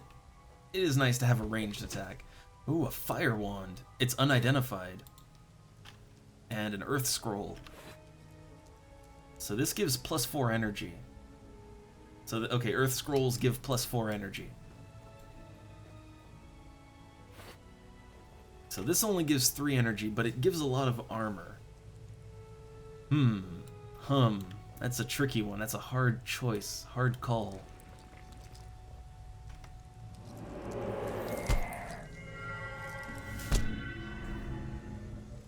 Oh, yay, level 3! There is just something so satisfying about, like... So here's the thing. I have always loved more tricky builds in games, you know, like crowd control, right? Crowd control and debuffs, anything along those lines. I've always loved it, but the thing is, a lot of modern MMOs, they've kind of cut out that sort of thing. Like you take Final Fantasy XIV, and there's really only damage and healing. Like, that's it, you know? Like, damage and healing, that's it. That's all you can do. There's no... Like, there's only a few buffs, there's not really much in the way of debuffs. It's just such a straightforward game, and that's boring! And crowd control, well, like, you know, crowd control, I guess as a term, that's just anything that kind of, you know, it's anything that slows down or removes from play your enemies. Either one. You know, slow down, remove them from play, debilitate them so they can't do anything. You know, that would be the crowd control, right? Which, I've only got 2 Mesmer skills right now, but I know for a fact Mesmers have a lot of shit to just lock down battlefields. I know that. I remember that. And I love that kind of thing. You just don't see that much anymore. Oh look, you lack the necessary finesse to remove the delicate eggs from their nest. I'm just a dumb Mesmer. I got a wand. Do I hit the egg? Do I smash the eggs with the wand? I don't know how to do this. I need Farmer Fadden here to do that for me. They want me to spend my points, but I don't want to just yet. So I'm escorting him into the den here.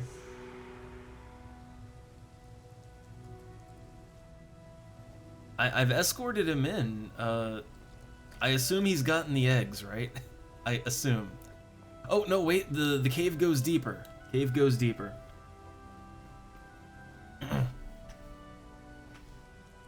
Yeah, I see. The mission map is... I guess I could move that down a notch. I kind of like having my map, like, I like having my mini-maps in, you know, in the corners, but... I guess that's fine. I can't seem to move these elements, so... There's more eggs here. again, I assume he's got it handled. Wait. When I click on that, I can't move it. Like this moves nice and easy, but I can't move that.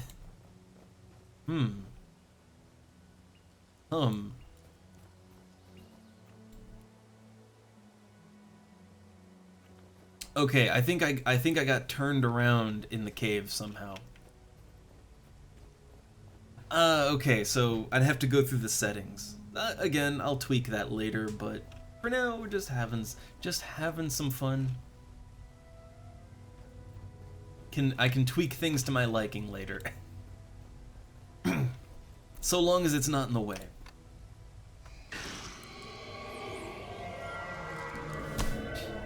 But so like a real quick aside, while we're just Guild Warsing it up, the topic of crowd control in games, like, I don't know, the reason that a lot of modern games don't do crowd control classes anymore, it's because it's kind of looked at as boring, right? Like, oh, who wants to fight statues? But I don't know, to me that was always kind of fun, and it added more elements to the gameplay, like, oh, there's more options, right? Like, yeah, you could run in and try to kill everything as fast as possible, or you could try and crowd control, right? Debuffs and immobilizing and all that. I think of, I don't know, I think of games like, okay, honestly, City of Heroes, God rest its soul, right? That game literally had a controller class, like the class was called controller. Okay, he's running back, but I wanna finish this. I wanna make the carrion devourers extinct. All right, I'm not done here yet.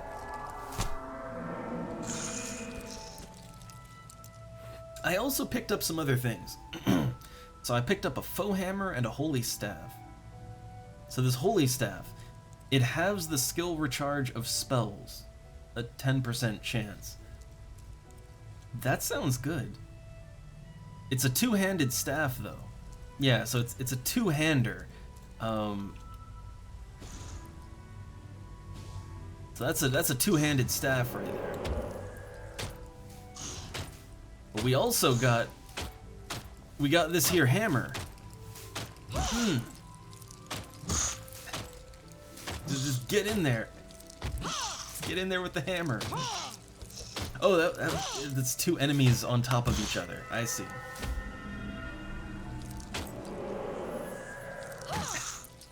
Oh my god, this fucking hammer.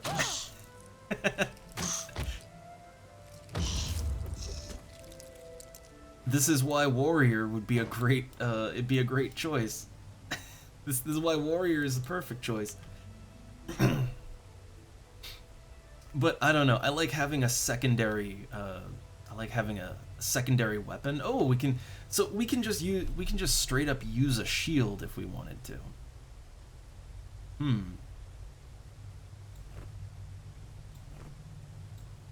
So we could just straight have a shield, which that's just 5 armor.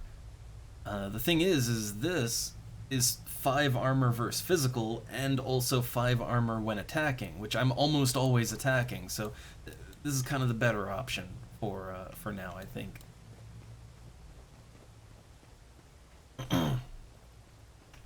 So I think like the egg hunter, I think he just ran off, so I think he's fine. I think. Yeah, like, I think he just ran back to the entrance.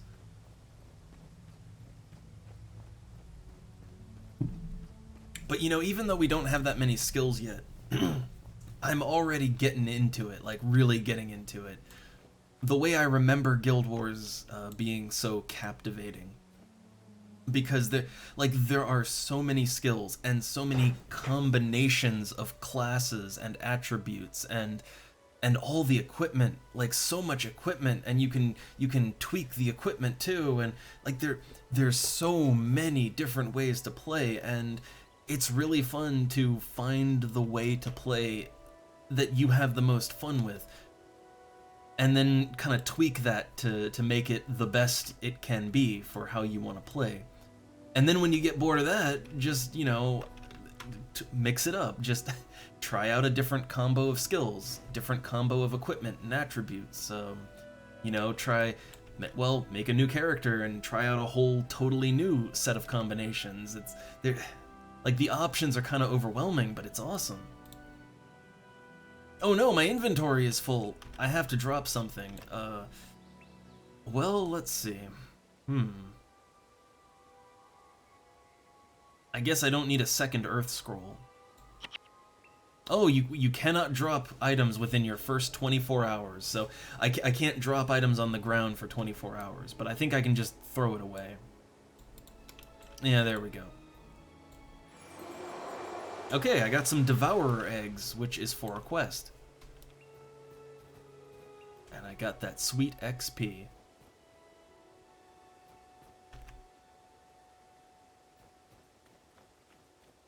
So let's see, the quest that I had, that was a worm, yeah, the worm problem. And that's back in town. But not a town I can teleport to, so I got to manually run there. And oh yeah, it gave me 2 eggs. I got all the eggs.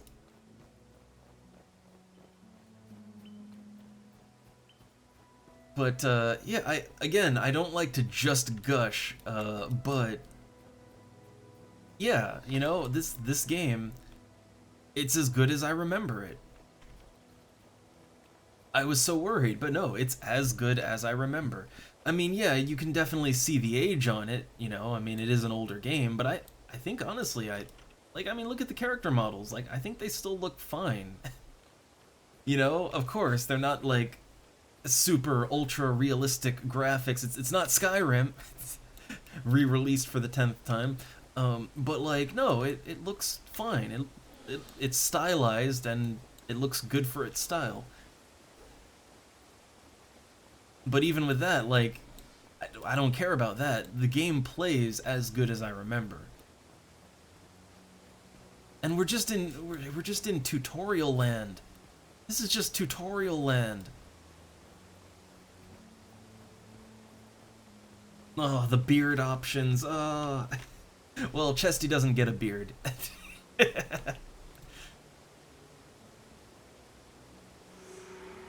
Wait, I'll try to lure the queen into the open. You do the... Wait, what? Okay, we're doing that now, are we?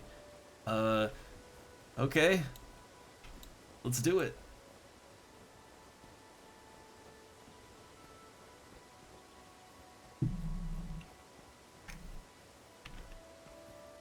So, we're gonna kill the Worm Queen.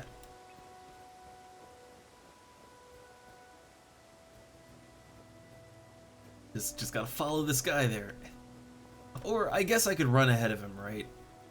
It'll be fine.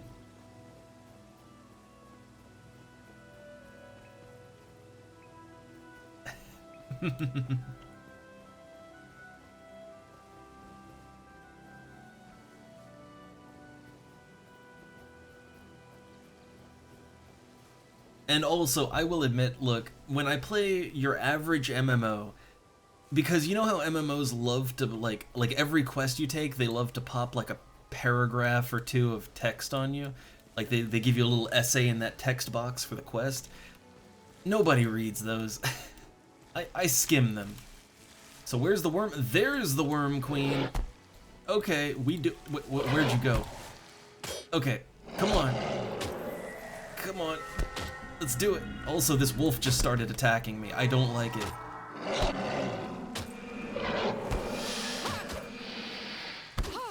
I'm gonna try to kill this wolf. Oh god, I'm fighting 2 at the same time. I do not have any energy. This is bad. Okay, Worm Queen down. I still don't have any energy. Get that life tap. So I need a full 10, but it's going down. It's going down. I'm being attacked from elsewhere too. Yeah, here we go.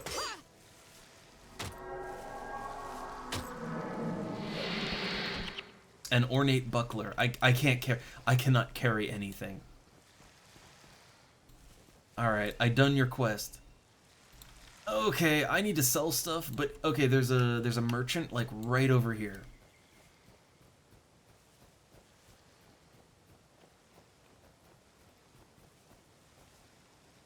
Okay, let's sell some of the junk that we are not, like things we are definitely not going to use. I think I'm definitely not going to use that. The Earth Scroll. So the Foe Hammer, it looks cool, but I don't need it. So bone is a common crafting material, so I may want to hold on to that. So this accursed staff, and it's pretty decent, and it's got an unidentified effect. You have to identify things too. But for now I'm gonna toss it. That's a quest item. Don't know what for.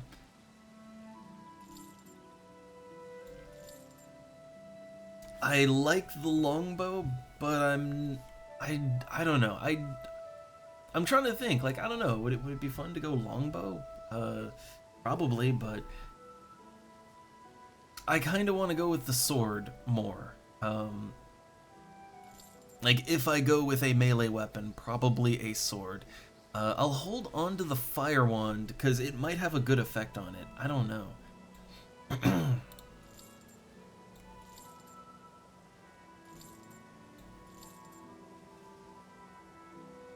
And the starter cane, I'll hold on to that too for a little while.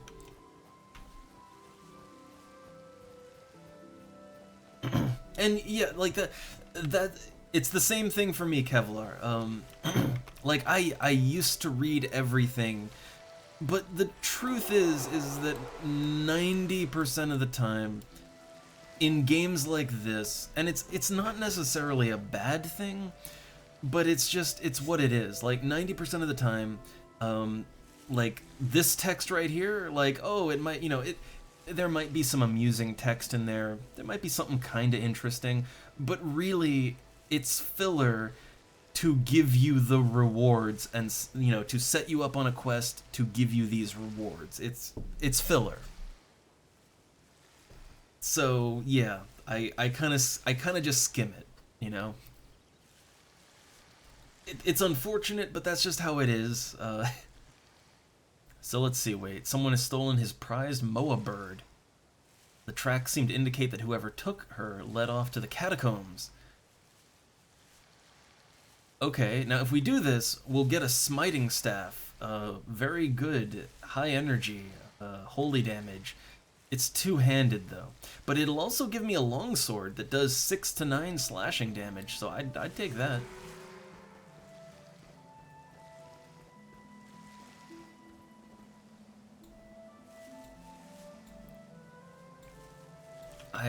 I still have this Devourer egg. Like, what am I supposed to do with this other one? Huh.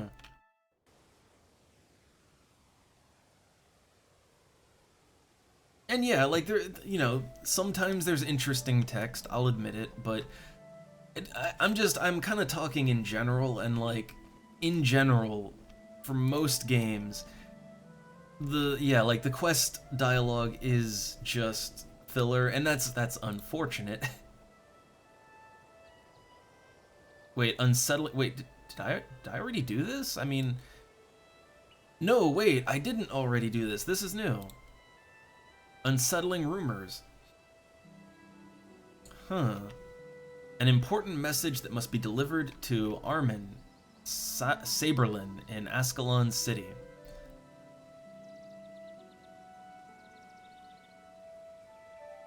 Huh.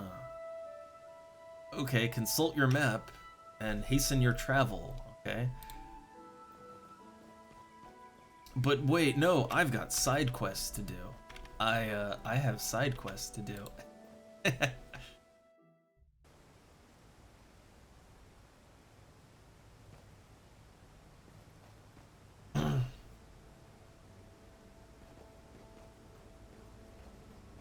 I still want to find the other trainers, or not trainers, but like the other people with, you know, that can teach me basic skills for the other classes. So somebody took this guy's Moa bird deep into the catacombs. Why would you do that? Like, why would you, sir, why would you do that? What's the purpose in that?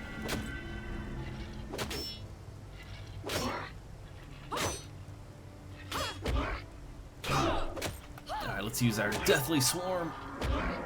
It takes a second for that to actually fire off.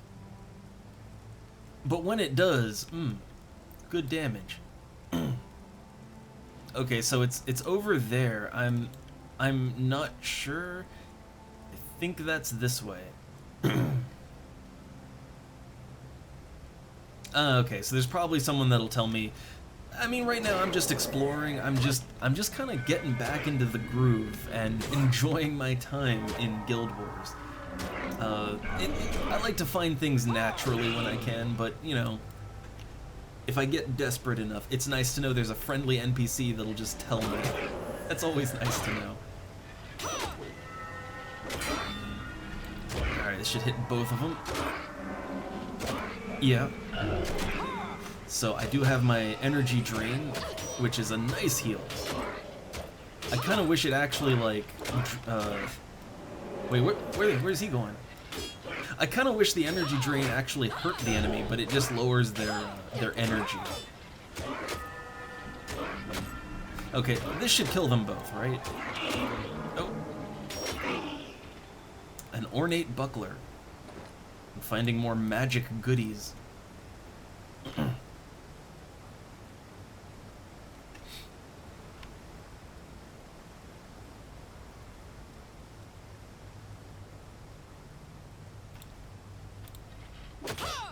And also, even though the game is pretty engaging right now, the thing is, as you go into the game, like, you get henchmen and stuff. Like, you get NPCs to help you out, and that you can tell them what to do and all that. Like, that's neat. Like, then it becomes a bit more of a strategy game, once you get to that. But just as a single character, man, it's fun.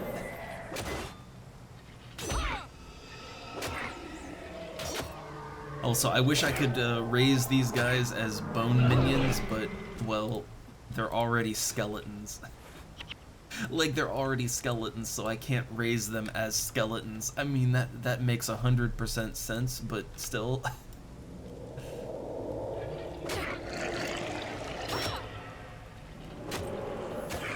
Like, it completely makes sense why you can't make them into skeletal minions, but damn it.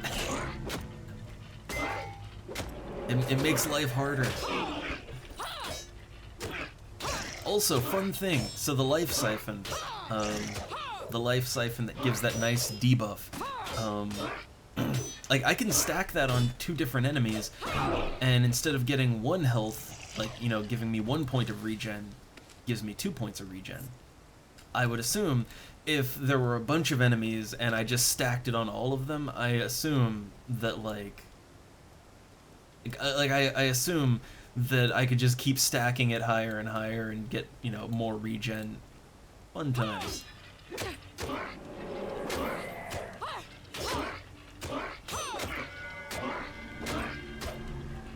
But so far, man, empathy. Empathy is the best. It's the best spell I got so far.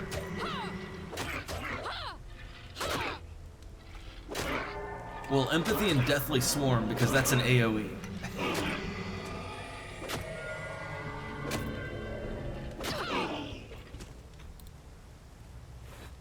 So the game is bugging me to use my attribute points. Let me just take a quick look. What can I do with my attribute points? Since I can reset them whenever I feel like. Okay, fast casting. So that decreases the activation time of your spells and signets. So it has no effect for non-mesmer skills with an activation time less than 2 seconds.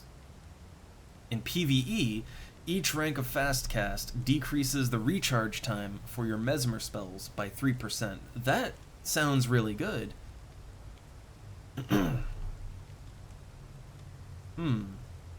So, like, what would affect empathy? So, empathy is domination magic. So, domination magic. No inherent effect. So, many mesmer skills, especially spells that disrupt spellcasting and deal direct damage, become more effective with higher domination magic. So, I assume... So, like, okay, I assume it says Hex Spell, 5 seconds, and the 5 is green.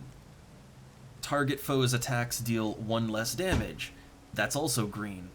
And the foe takes 10 damage. So my assumption is that if I pump up my domination skill, like if I pump my domination magic up, that would make empathy last longer, reduce their attack power more, and increase the damage they take. I would assume, for like every point that I put into that. Which I gotta be honest, like, empathy is pretty good. Fast cast though, that also sounds good. Like decreasing your recharge time so that you can keep your debuffs on more, and I mean that would cost a lot of energy, but that sounds good too. See, there's so many things that sound good. So Ether Feast, that's inspiration magic. So the amount, so if I bumped up my inspiration magic, it would make it heal me for more. Which, that would be nice. I'm gonna increase domination and see what that does. Okay, so it seems to cost more attribute points the more you put in. So I just went up by 1 point. So now empathy does, so it lasts 1 second longer. It reduces the enemy's damage by 1 more point, and it makes them take 3 more points of damage each attack. So if I pump up domination, like, it'll really make people kill themselves attacking. Like, really kill themselves attacking. And also it'll last longer and make them deal less damage, so they'll be less effective against me. Yeah, I'm gonna put more points in domination. I'm gonna put a solid 3 points in domination for now. Actually, you know what? Since domination is literally my only... It's literally my only thing right now. Maybe I should just go all the way. Full ham. Another 4 points in there. Maybe. I kinda want fast casting, too. Because it decreases activation time, so... Like, that means you physically cast the spell faster. And then also, yeah, it decreases recast time, so I can see a lot of use for that. Like, okay, already empathy, okay, it lasts 7 seconds now, reduces attack by 4, and makes them take 19 damage. That's already pretty good. I'd say let's put a little bit into fast casting. Yeah, let's bump up fast casting a little bit. So that should make me just faster and make everything recharge faster too. So that sounds good. Though I think it only affects mesmer spells, right? Yeah, it only... Okay, so it decreases the recharge time of mesmer spells, so... Okay. But let's try out that new,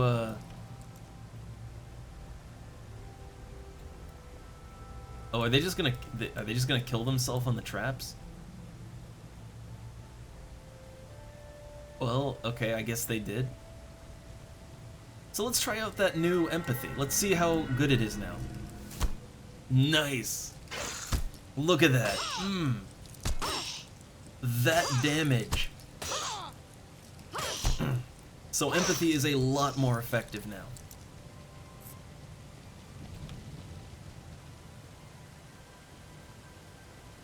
Alright, so we kind of have to do this puzzle again. I am noticing, like, yeah, my spells cast just that tiny bit faster. Like, not a lot faster, but, like... So the activation, like, the spell activation time, I mean, as I understand it, that's, like... Okay, I think we went the wrong way. But you know what? I'm down for killing this guy again. I'd like to see how my, I'd like to see how my upgraded empathy. I'd like to see how that works out on him now.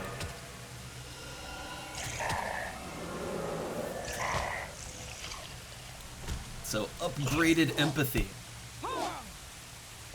Oh my god. Blue counter deck. Perfect. Okay, yeah, we went the wrong way. Let's go back. But I found an idol. So it's energy plus 4. Also, I have a dead bow. But I need to identify that.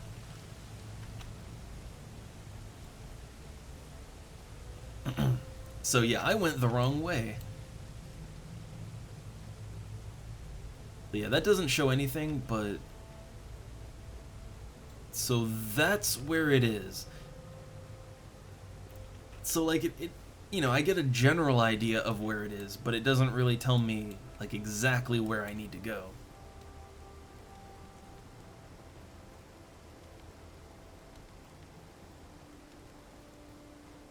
Oh, there's more. I don't think I went this way before. Like, I don't think I even found this route. Ooh, here come the giant spiders. My favorite part of any RPG. You gotta have the giant spiders, alright? You gotta have them. A vial of brown dye. Well, that's nice if I ever want to dye stuff brown, I guess.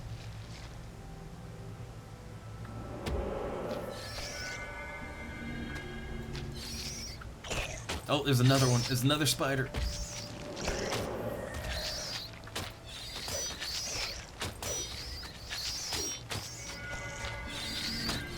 Oh, there's actually quite a few spiders. Actually, quite a few of them.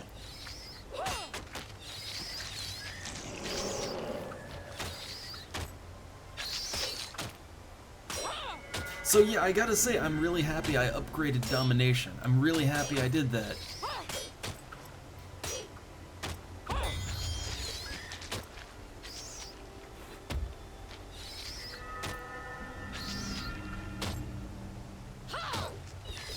Alright.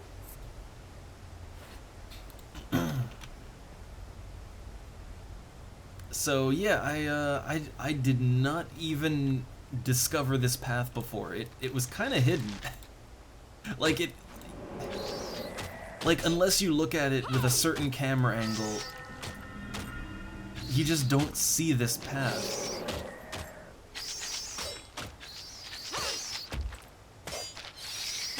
Oh, hold on, let's get, yeah. Get all that life drain.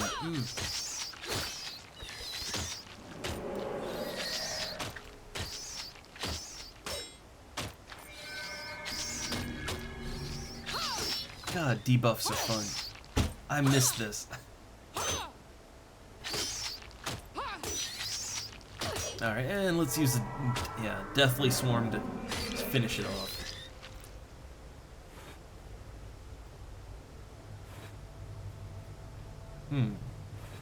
Use salvage kits to produce crafting material and upgrade components. So, like, I'm getting things that the game is making me think I might really want to, you know, hold on to them. Also, I should really be raising some bone minions. I should really be doing that.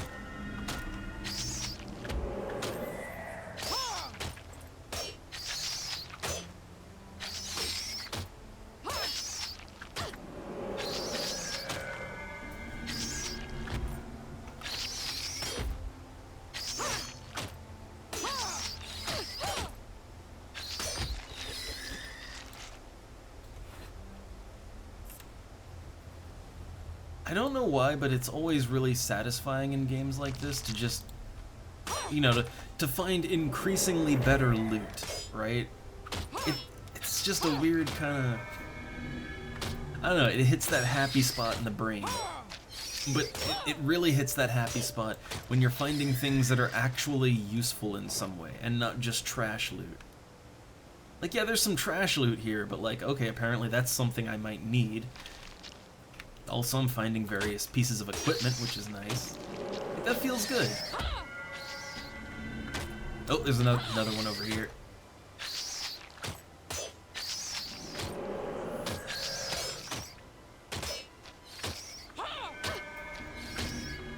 And let's see, I need 10 energy for that.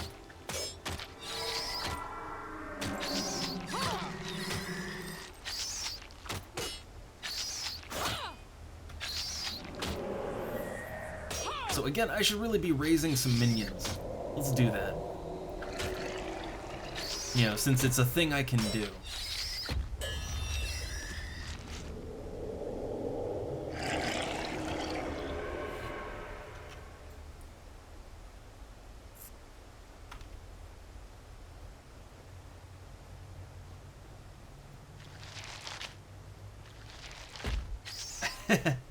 Like, I will admit, I only played a little bit of Diablo 2, so like I don't have that much experience with, like, you know, the Necromancer and that.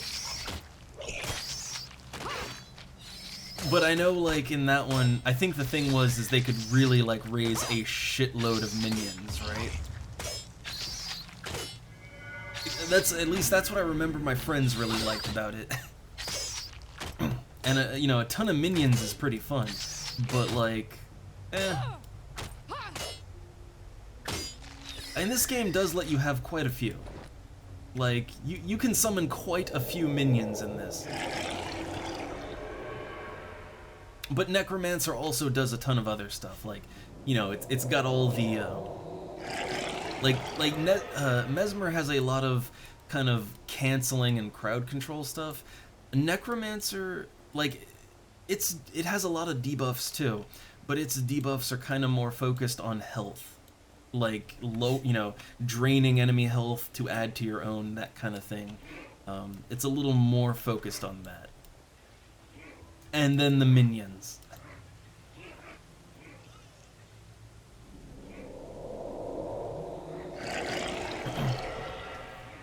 Yeah, I'd say Necromancer in Guild Wars, I think it gets the tone of what what you think of when you think a necromancer. Like, what do you think a necromancer should be? Well, they should raise the fucking dead, first off, right? Like, they should be masters of death, right? So they, you know, they can raise all the minions.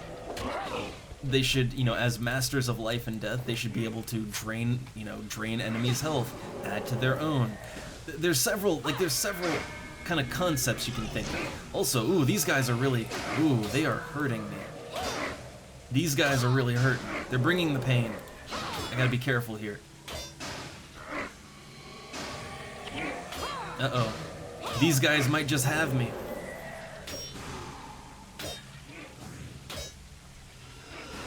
Yeah.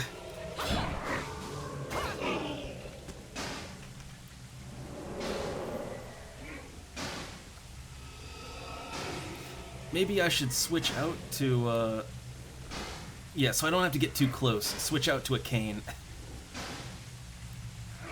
Okay, let's put empathy on it. Yeah. And let's get a little bit of a life drain when I can. Oh, it's dead. Okay. So I am seeing kind of, you know, the reason you might want to at least keep a ranged weapon around. You know, you might want to at least keep a ranged weapon around, just so that I can kind of keep my distance. So this does 5 to 7 damage, which is way more than my starter cane. So like, the thing is, like, okay, this is Deathly Swarm, 30 cold damage. So this doesn't affect, like, yeah, okay, it doesn't affect skill damage, it's just weapon damage. Then I'm going for the 5 to 7 damage weapon.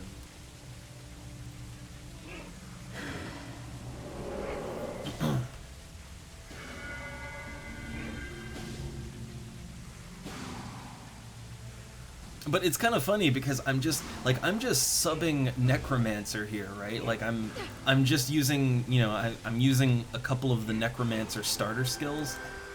Hey, leveled up. But just using a few Necromancer starter skills on a Mesmer, you can, like, even with just that, you can kind of get a feel for what a Necromancer is in this game, you know? Also, wait, have I gone too deep?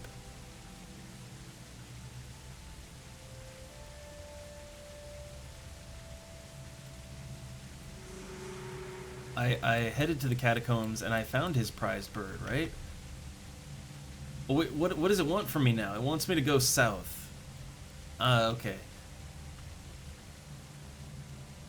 So, it wants me to go south, which, okay, this goes south. I don't think I can get up there, though. No. Huh.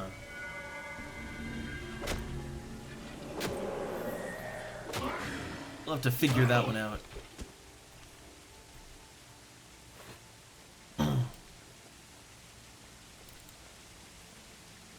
So, okay.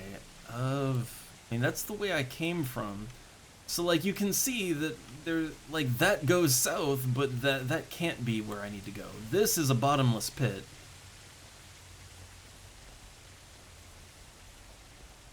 I'm not sure if there's anything else in here.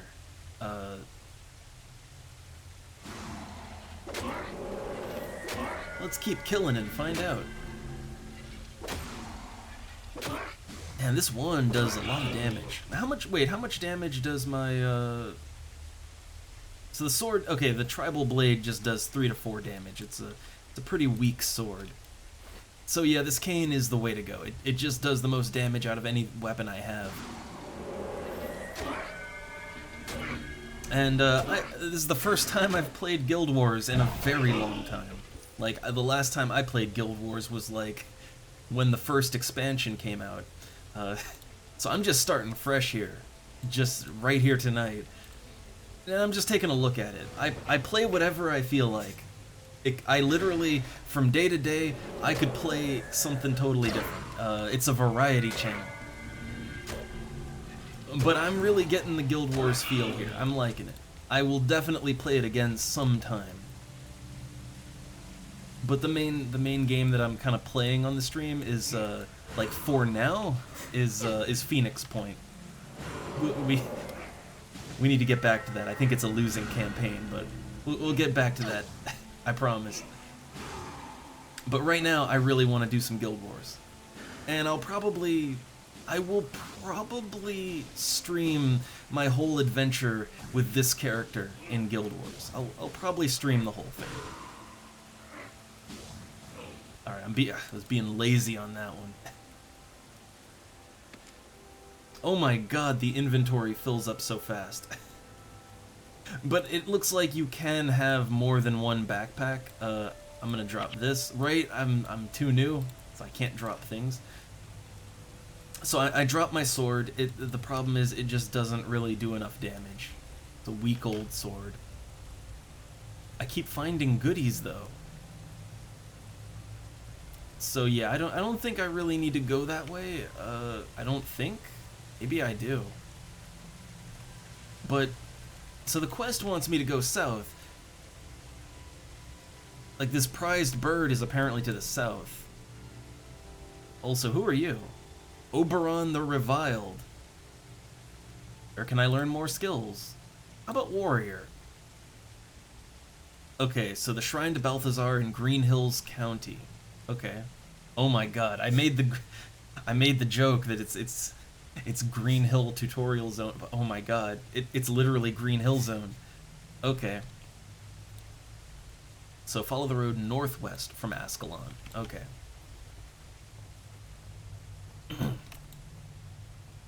So, right, I'm looking at the map here, and it looks like here there should be some departure that goes to the south. That's what it looks like.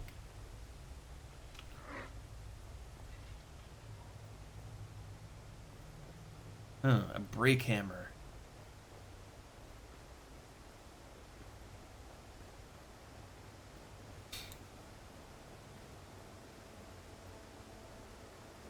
So this should go south, I think. Yeah. All right. So we were just going in the totally wrong direction. Nice. I'm a master of navigation.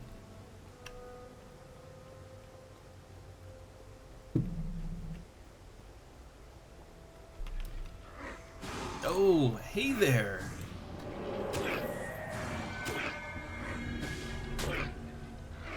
And let me put a drain on that one. Okay.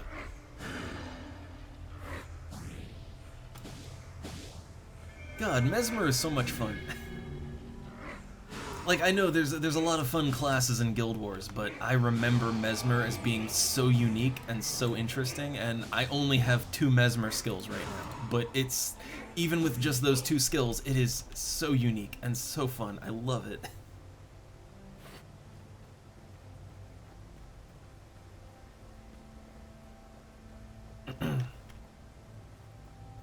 But we really need to learn more Mesmer skills. We need to learn more. Oh my god, what are they doing in here? Like, this is just a quest to find some guy's missing dumb bird. Oh my god, they've sacrificed the Moa bird to the old ones. Oh no. Okay, let's do it. Wait, can I wait a second? That's a corpse. Yeah.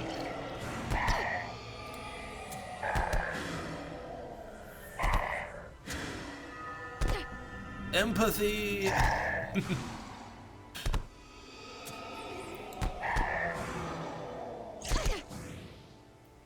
Alright, one down.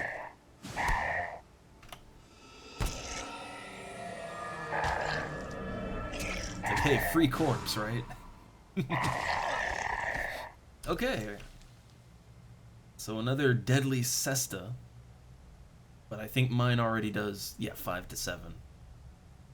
So there's a spiked axe, 5 to 9, slashing damage.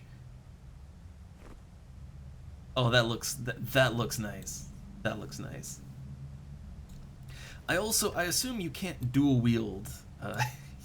Yeah, I assume you can't dual wield weapons like that. Oh well. So there's the corpse of the prized Moa bird. Like this is some good environmental storytelling, because what the absolute fuck was going on down here? And this was just some random, like, oh, you know, Farmer Joe wants you to find his missing prized bird, and then it ends in this. All right.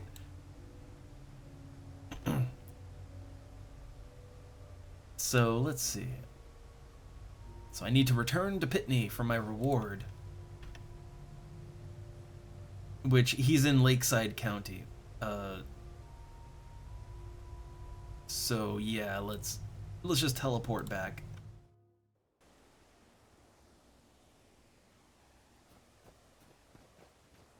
There should be a merchant around here too, right? Oh my god, that is a very pink elementalist. I thought there was I think the merchant's outside actually. Let's go out. Oh no, wait, here it is. Here's the merchant. So I need to sell some things. So this fire wand, it halves the skill recharge of spells. I mean, with a 5% chance, that is. Yeah, I don't need that. That's just unidentified. So I have a lot of quest items, but I don't know if I've like the Devourer egg, that was for a quest, but is there another quest that requires that? I don't know.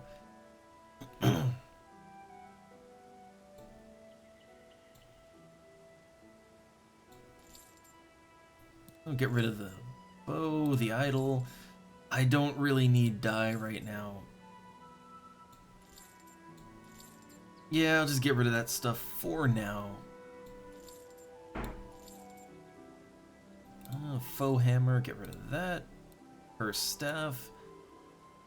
I mean, it looks cool, don't get me wrong, but I don't really need that right now. And I'll get rid of, well, I'll just delete my starter cane, but this looks good for now. So delete the starter cane. I have a backup weapon here. So wait, there's weapon sets. Select a weapon set to enable it. I have 2 weapon sets now. Oh. Oh, very interesting. So like I can kind of just like just alternate, right? Like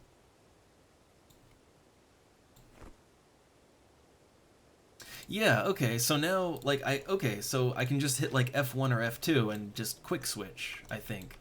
Cool. Very cool. We're learning. So like in the field, yeah, so like if I hit F1 or F2, it just very quickly switches between the 2 sets. So like if I need to go ranged, I can do that. If I want a melee, I can do that. This does 5 to 9 damage. So that is more than my my wand. But you know, it's melee, so let's see. Get to the village to quickly get to where I want to go.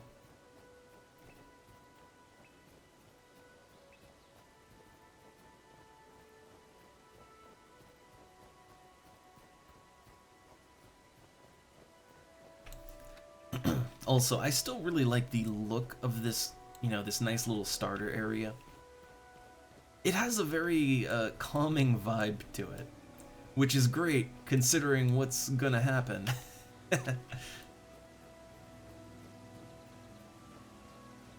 I think, like, if I remember right, at least back in the day, I remember a lot of people would just play in, like, they would just play in this area and never advance the story. Like, because once you advance the story and leave this area, there's no coming back.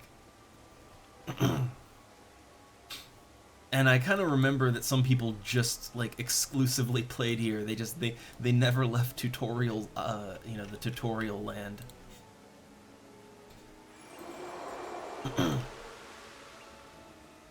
Okay, so I got some stuff out of that, right? Yeah. So I got a longsword that does 6 to 9 damage, which is better. It halves the casting, so it has a 5% chance to half casting time, and it has armor plus 5 while casting, which is actually really good, because I'm casting spells a lot. Oh my god, that is a sword. Like, when they said you'd get a longsword, like, this is like some kind of clear crystal blade, like, man, that's a sword, alright. Okay, and the other thing I got was a smiting staff of shelter, but it's a two-hander.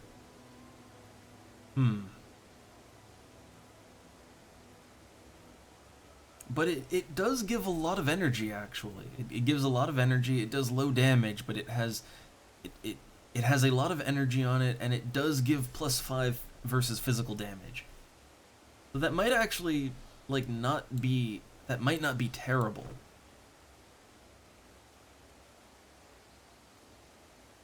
Like, yeah, it's not as good as, like, weapon-wise, it's not nearly as good as the longsword, but I don't know, I kind of like that. So, you know, why not? For now, I'll go with that. And, oh no, the cat got on my desk again. Hold on. Cat. I have to shoo her back to her place on the shelf. She has a habit of just, like, sitting on my mouse pad, like, encircling my mouse so that I can't do anything. And welcome back, UL. We've been making progress. So I think so here's how I think I'm gonna do it. My range set, I'm gonna use this because it gives more energy, so, you know, more spells.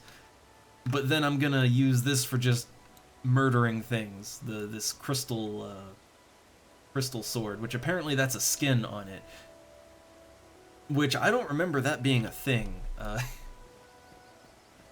But cool, I like finding weird stuff.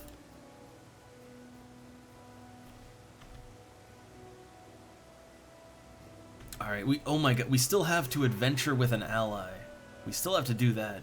And I think that would give me Resurrection Signet, which I might want to have. But I'd have to team up with another player.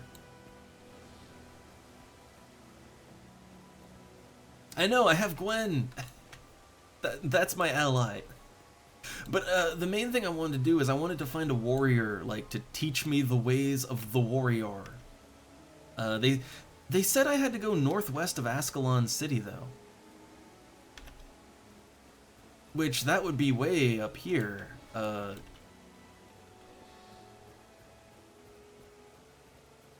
think they said northwest of Ascalon City, I think. So let's take a little detour. I could just teleport back there, but Let's manually walk. A red iris flower.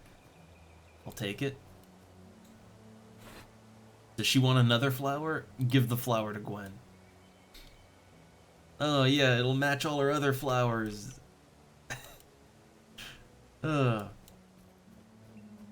let's see how good this sword is at murdering things. Get back here. You know, it murders pretty good. Not as good as my spells do, but I think it murders nicely.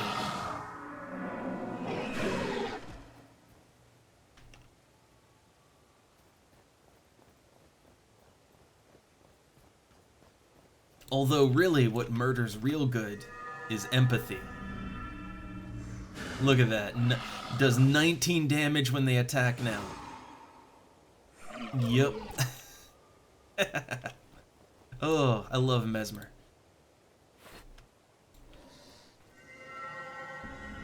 Empathy and some necromancer life draining here, like, put those together and it's just beautiful.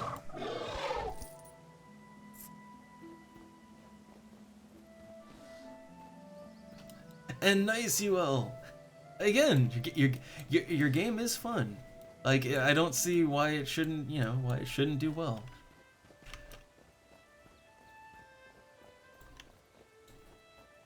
Alright. Oh yeah, I did level up, so I can put more points into stuff. I'm thinking more domination. More domination magic.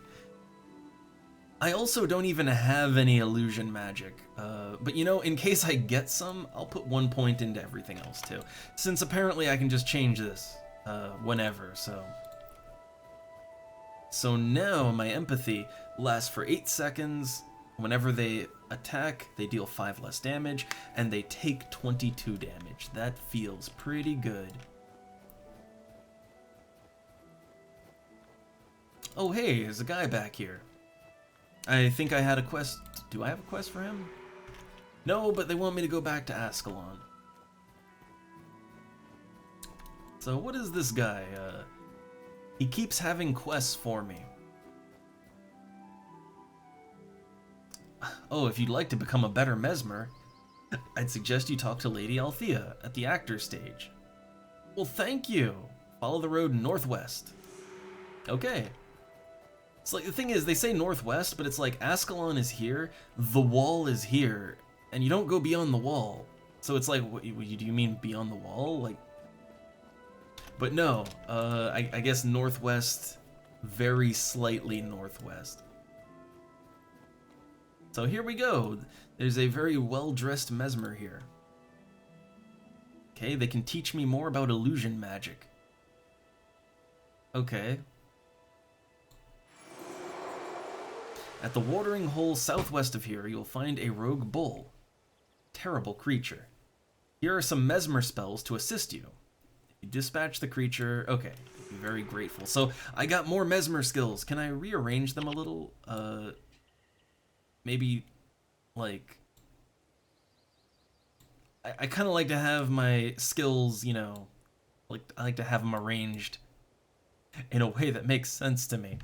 Okay. So what do we got? We got Conjure Phantasm. I'm assuming, yeah, that's an illusion spell. So it's a hex, lasts 3 seconds. It causes -5 health degeneration.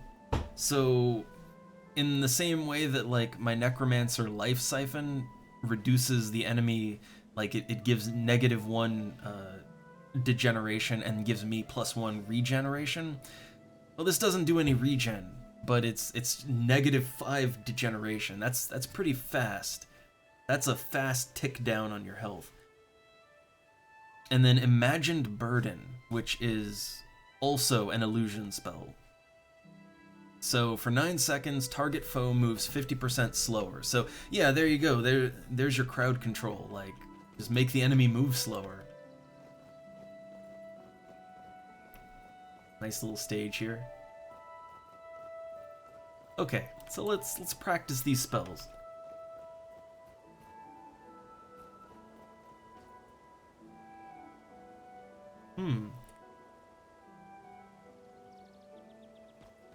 Alright, so, okay, let's... What are the... Ooh. They're Growls. Well, I'd also like to test my stuff out on a Grawl. But... The Bull. The Rogue Bull. So, okay, first off, the slow spell. Let's try that out. So that would be a slow spell. There's the... Oh my god! Look at the... Oh my god, it melts their health bar.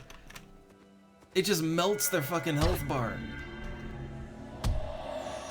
Stack the Necromancer one too. Oh my goodness.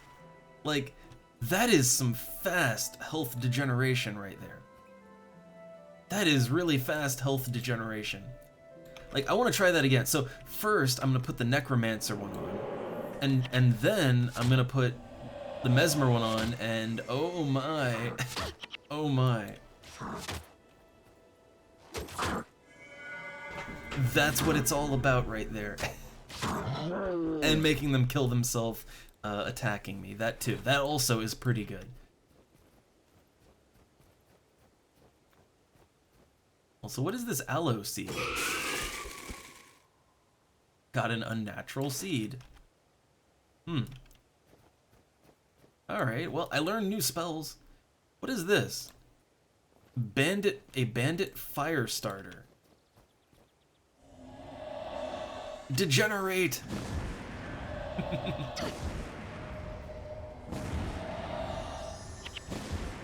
Oh, he hits hard, actually. Like, man, he hurts.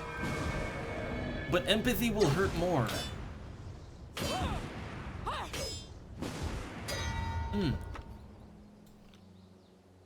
Alright. I like that. That's pretty nice. Pretty darn nice.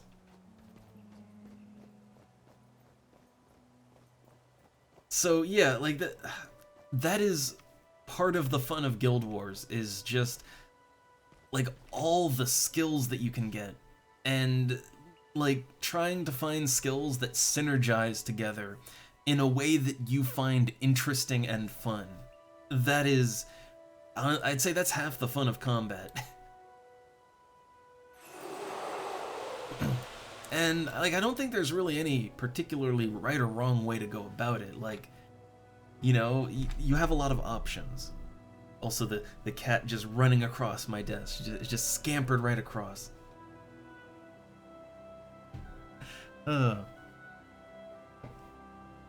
Like, our cats just kind of come and go as they please. Alright, so I learned some stuff. Does the Mesmer have anything else for me? Like, where can I learn more skills? Okay, Vassar is in Foible's Fair. Yeah, Foible's Fair. Follow the road west from town, past Ashford, and up into Wizard's Folly. So west past Ashford, like...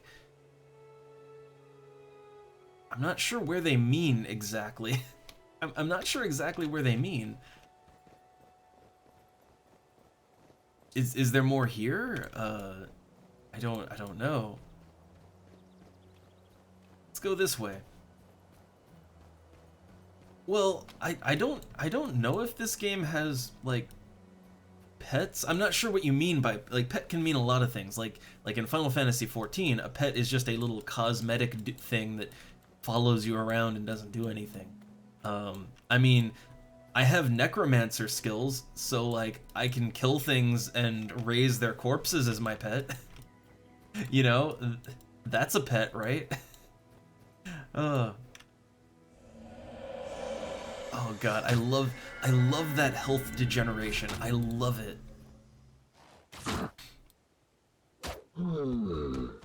Like let's get a cute bone horror. Oh, isn't he adorable?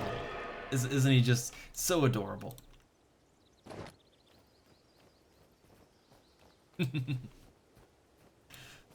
Which I have to say, like, one of my favorite things to do with a proper necromancer in this game, one of my favorite things to do is just like fill out the whole hotbar with nothing but pet spells. Like just nothing but pet spells, and just run around with like a literal army of undead following me everywhere.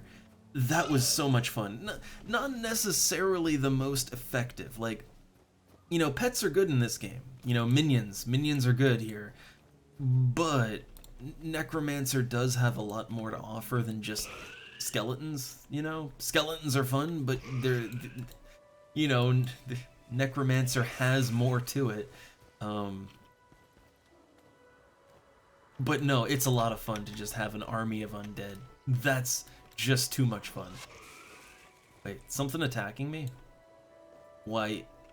It was, but it lost interest.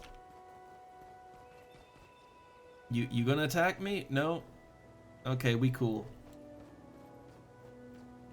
So I noticed there's a little zone transition over here.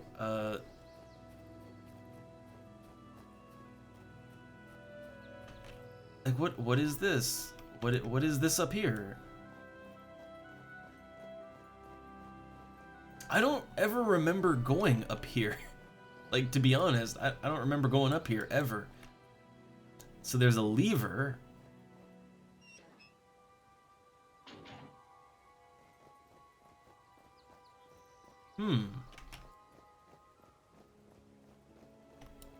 I don't remember this. Don't remember at all. Also, gonna switch over to my staff just to, you know, have better energy. Well, there's a guy here now. Okay. What is this? Like, I don't remember ever being able to go north through the gate. Huh, a good friend has gone missing. He's a ranger by the name of Ben Wolfson. Okay.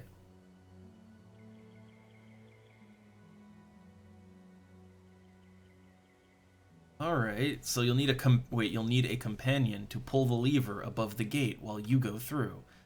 Huh.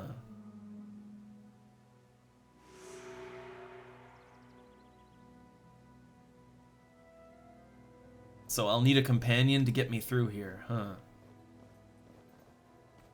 So apparently I could go through there and, like, go north of the gate? Like, the Northlands, that I don't remember that being an area you could even get to in Ascalon before the bad things happened. I don't remember that at all. Huh.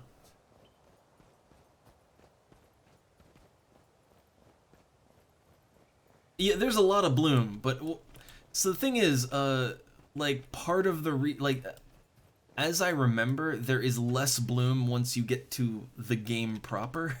Like the reason there's a lot of bloom here is because it's supposed to look all whimsical and peaceful and nice, and you know, and then the bad things happen, and then the game gets a lot darker.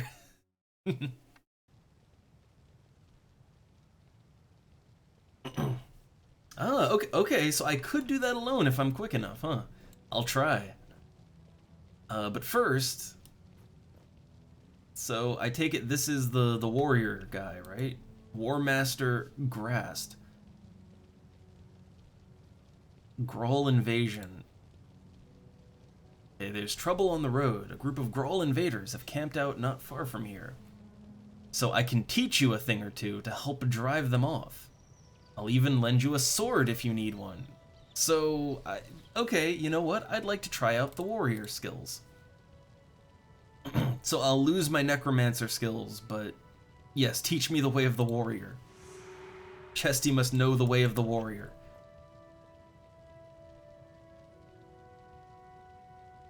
Okay, so it looks like you actually have to use like a physical weapon in order to access these skills, so...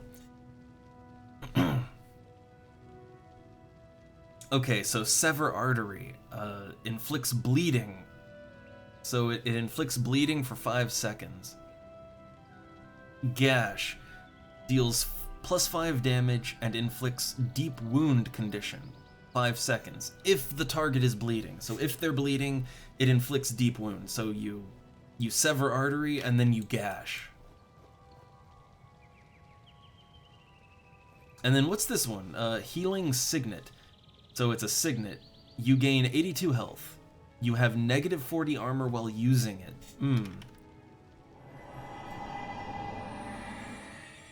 So that's not really something I need as a Mesmer. Like, as a Mesmer, I can heal myself with Ether Feast, so I don't really need that. But the other stuff, you know, let's see how that works out, right? And yeah, UL, like, early 2000s, Bloom was all the rage. I do remember that. Like, I think that's, like, it's kind of roughly the, like, early PlayStation 3 era. Everything was Bloom. Both on the PS3 and also in PC games too. But the reason that devs were obsessed with Bloom was because it was new. It was like, the thing is, what separates a lot of older games like before 2000 from what came after is honestly it's just lighting and shadow effects. Like if you look at a lot of old PlayStation 1 and 2 games, things from that era, like a lot of the games, they might have, like, some of them have models and textures that do kind of hold up still, but it's the lighting. Like, there's no lighting or shadows, or very minimal. That's kind of, you know, that technology wasn't quite there. And then Bloom came along, and it's like, oh my god. Well, you know, not Bloom, but, like, the ability to have lighting.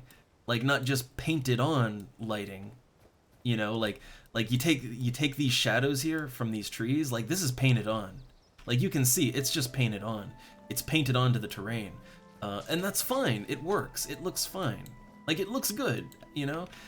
But that's just how it was. Like, you know, shadows were painted on, there was no real lighting. And then once you had the ability to actually do that, man, it's like, oh my god, this is a whole new world, and it's like, let's do all the lighting. So yeah, the thing is, I don't think it bothered me as much back then. Like, I really don't think it bothered me as much then as it bothers me now. But even at the time, I was like, I don't really like how everything shines. Like, you know, even back then, I was like, I wish everything wasn't so shiny.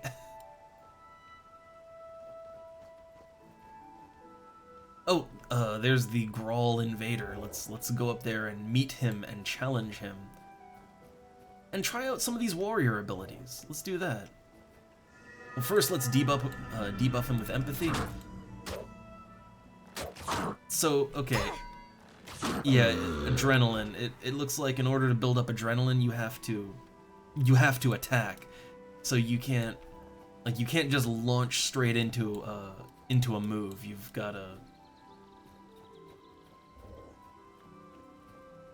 gotta kind of heat it up a little bit first.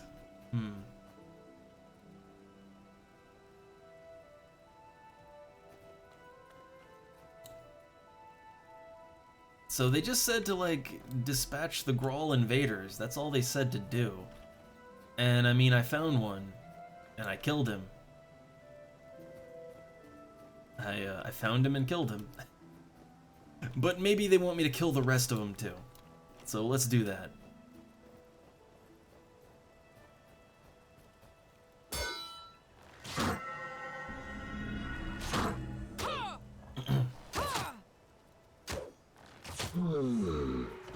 Okay, the quest updated, I think.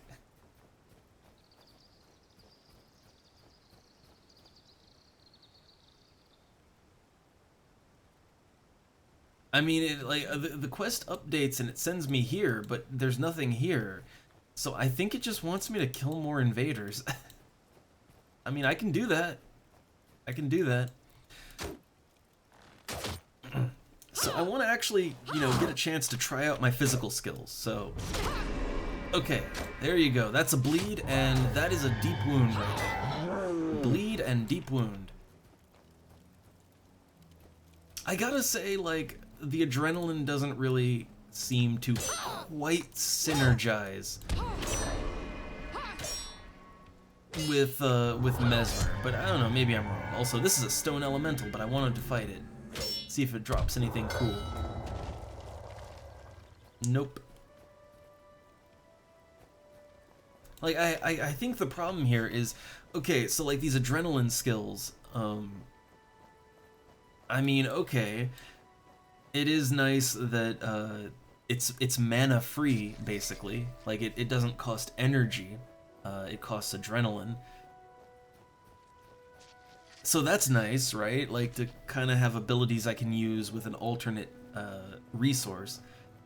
But I think the problem is that, like, it requires you to just stand there attacking. And as a Mesmer, that's kind of a bad idea. Like, as a Mesmer, I should be, like, you know, I should be using my spells almost non-stop. So I don't know. I'm not sure about Warrior just yet. I'm not quite sold on it.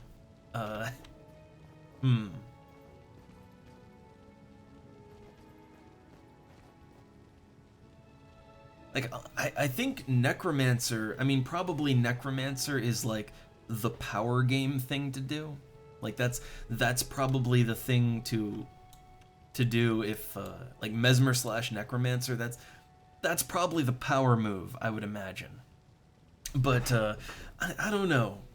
I do see how that synergizes really well, but at the same time, I don't know, I like the idea of being a bit of a hybrid, you know, like, a swashbuckling trickster illusionist like that. That's a fun concept.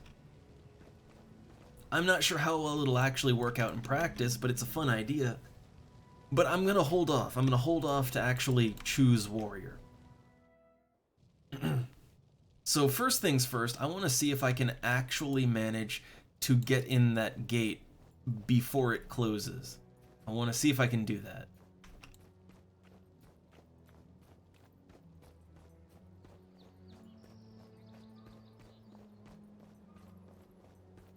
Like, I'm not really sure how to pull that off, like... Also, I don't like these guys just running around. They annoy me. Must kill them.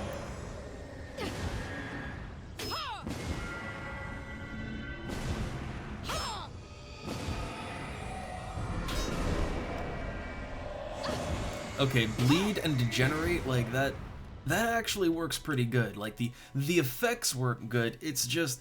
I don't know if I want to stand there auto-attacking to build up adrenaline. I mean, the thing is, Warrior, I mean, they have other skills, like, maybe, you know, maybe they've got skills that don't use adrenaline, or, you know, maybe something that's a little more efficient than this. Like, this might just be a bad combo for me, you know?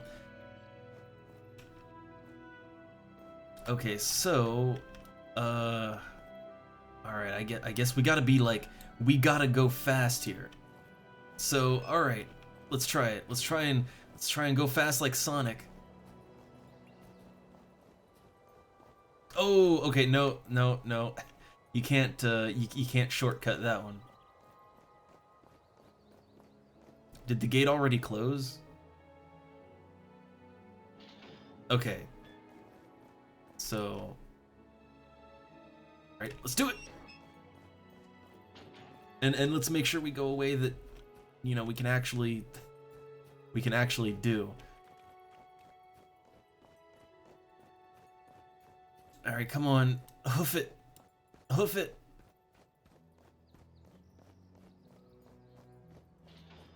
Oh, can I still go through it?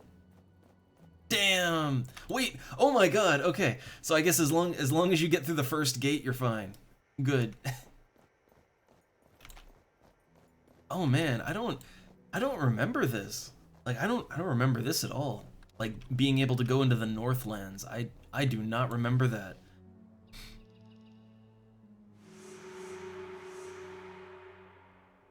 Okay.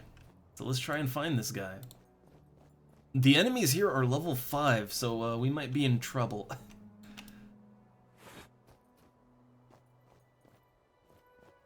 We might be in trouble here, I don't know.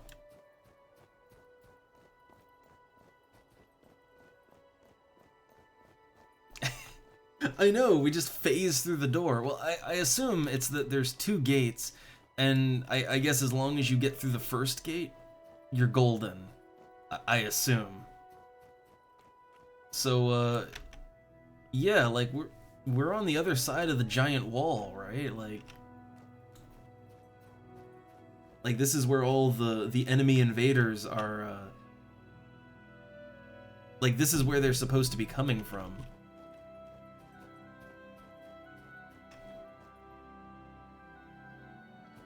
There's some level 5 enemies down there.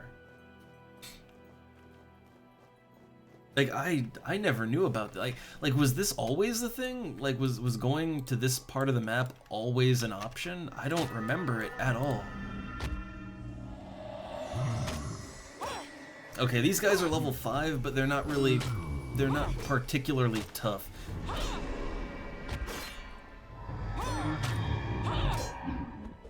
Yeah, level 5, but not really very tough. So he dropped a hand axe. So what I have now does 6 to 9 damage, gives me armor when I'm casting spells, and it halves my casting time 5%. So this does 4 to 8. So in theory, this could deal more damage. Also, I don't need the starter sword. I don't need that.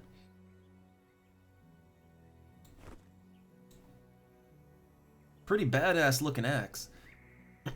Gotta admit, but I think this, just because it gives me some armor while I'm doing stuff.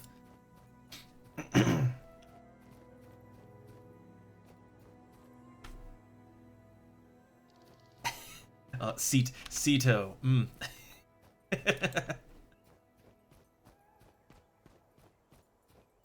But yeah, like, I mean, was this always a thing? Because I played this game a lot back when it came out, and I spent a lot of time in this area, like in the pre-bad stuff era, and I don't remember ever being, like, I remember never being able to go above this line here. Like, I don't remember ever being able to get through that gate. Like, was I just really unobservant? Did I just not explore enough? So, okay, there's some level 7 char. Do I have to fight them, or... Okay, here's the guy.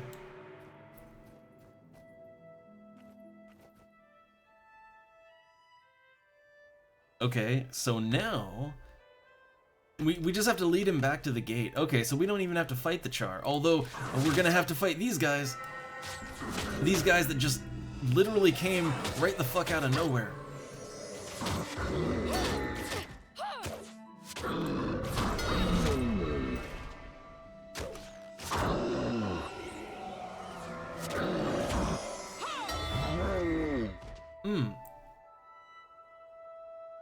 They got some long spear gear. Alright.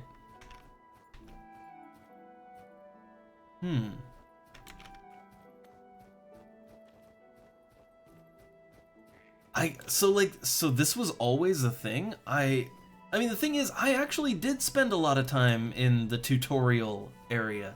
I did spend a lot, because I like it. It's a really nice, like, it's a very soothing place to play in, with this calm-ass music and bloom everywhere, like... It's different in tone from the rest of the game. And I remember spending a lot of time playing here, but okay, you know, I think I know what it is. So like the thing is, when you leave Ascalon, right? Like when you leave Ascalon, the main thing that draws your attention is going down here to the Abbey. Like the thing, I think the thing is normally like you tend to go like down here, around here, like you kind of go south.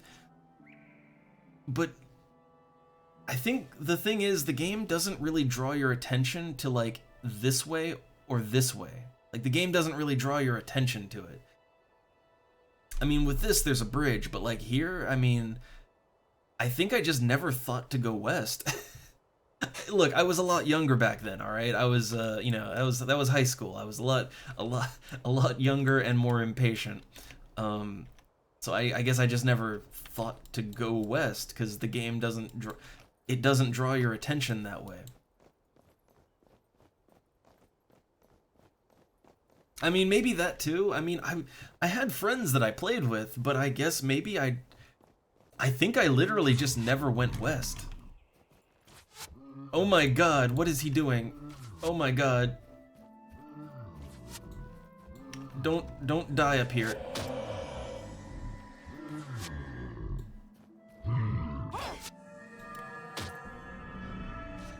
Like the NPC really wants to fight.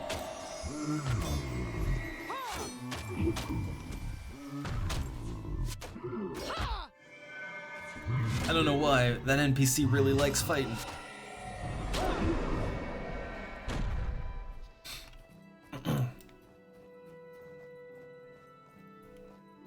Alright.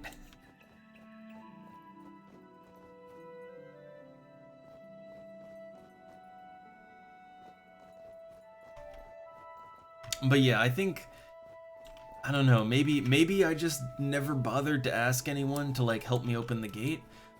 But I think more likely is I just literally never went west.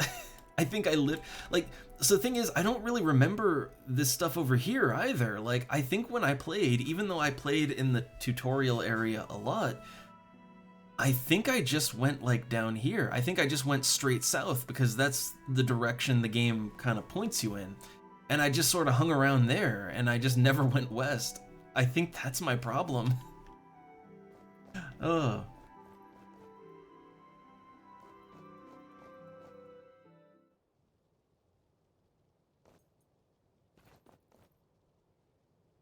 Alright, I done it.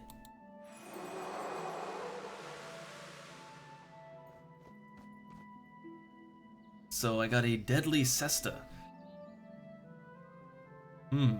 It gives you plus 10% damage when you're hexed. Huh. Wonder if you can hex yourself. And we got a longbow of enchanting. So the damage is plus 10% damage versus hexed foes, which as a mesmer that would actually come up a lot. And enchantments last 5% longer.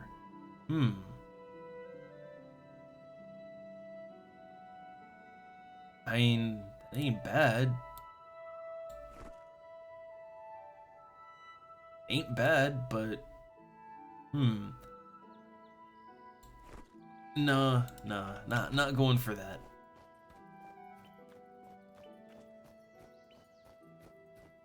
Okay, what other quests do I have?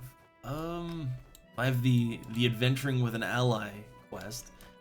But I did want to just, you know, poke around some more.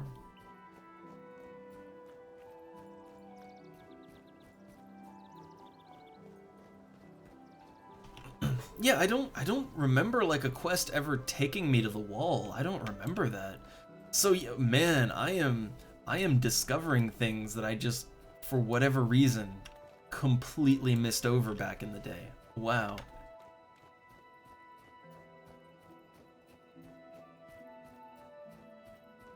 Hey, it's Old Mac. Okay, well, Old Mac is just doing his thing. Let's go back into town.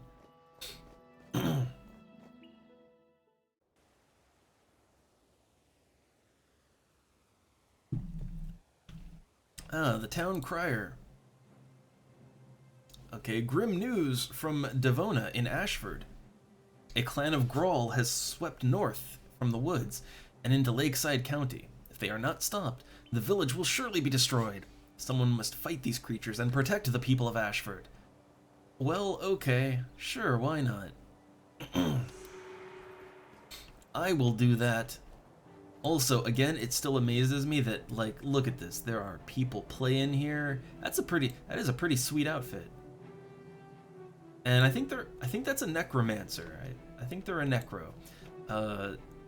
That's a ranger. Like, I do like how you can just kind of tell what class someone is just by looking at them. I like that. Like, I think that's elementalist, I think.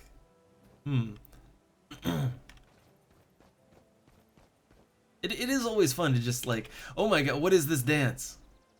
This dance. This dance jiggles quite a bit. Which, oh wait, hold on. Wait, do we have a dance? Like, can we slash dance? Yes, we can! We can oh my god, it's class-based. It's a class-based dance, so this is the Mesmer dance. It's the fucking river dance. Alright. Cool.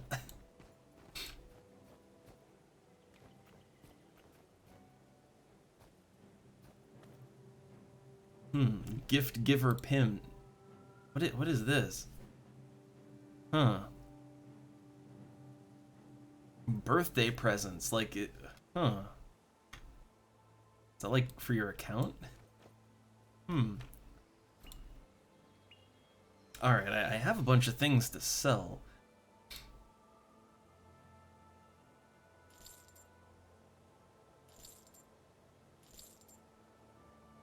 I am not sure what to do with this beautiful pearl. I don't really know what to do with that.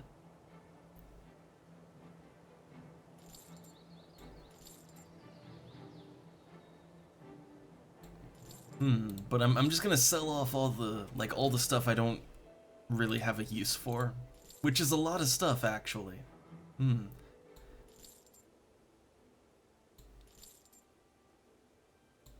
Man, I collect so much junk.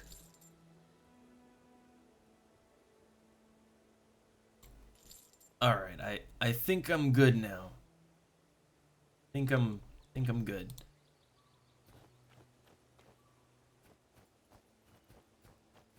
So I had a quest, right? Well, Trouble in the Woods. There's also the Unsettling Rumors. Let's talk about those.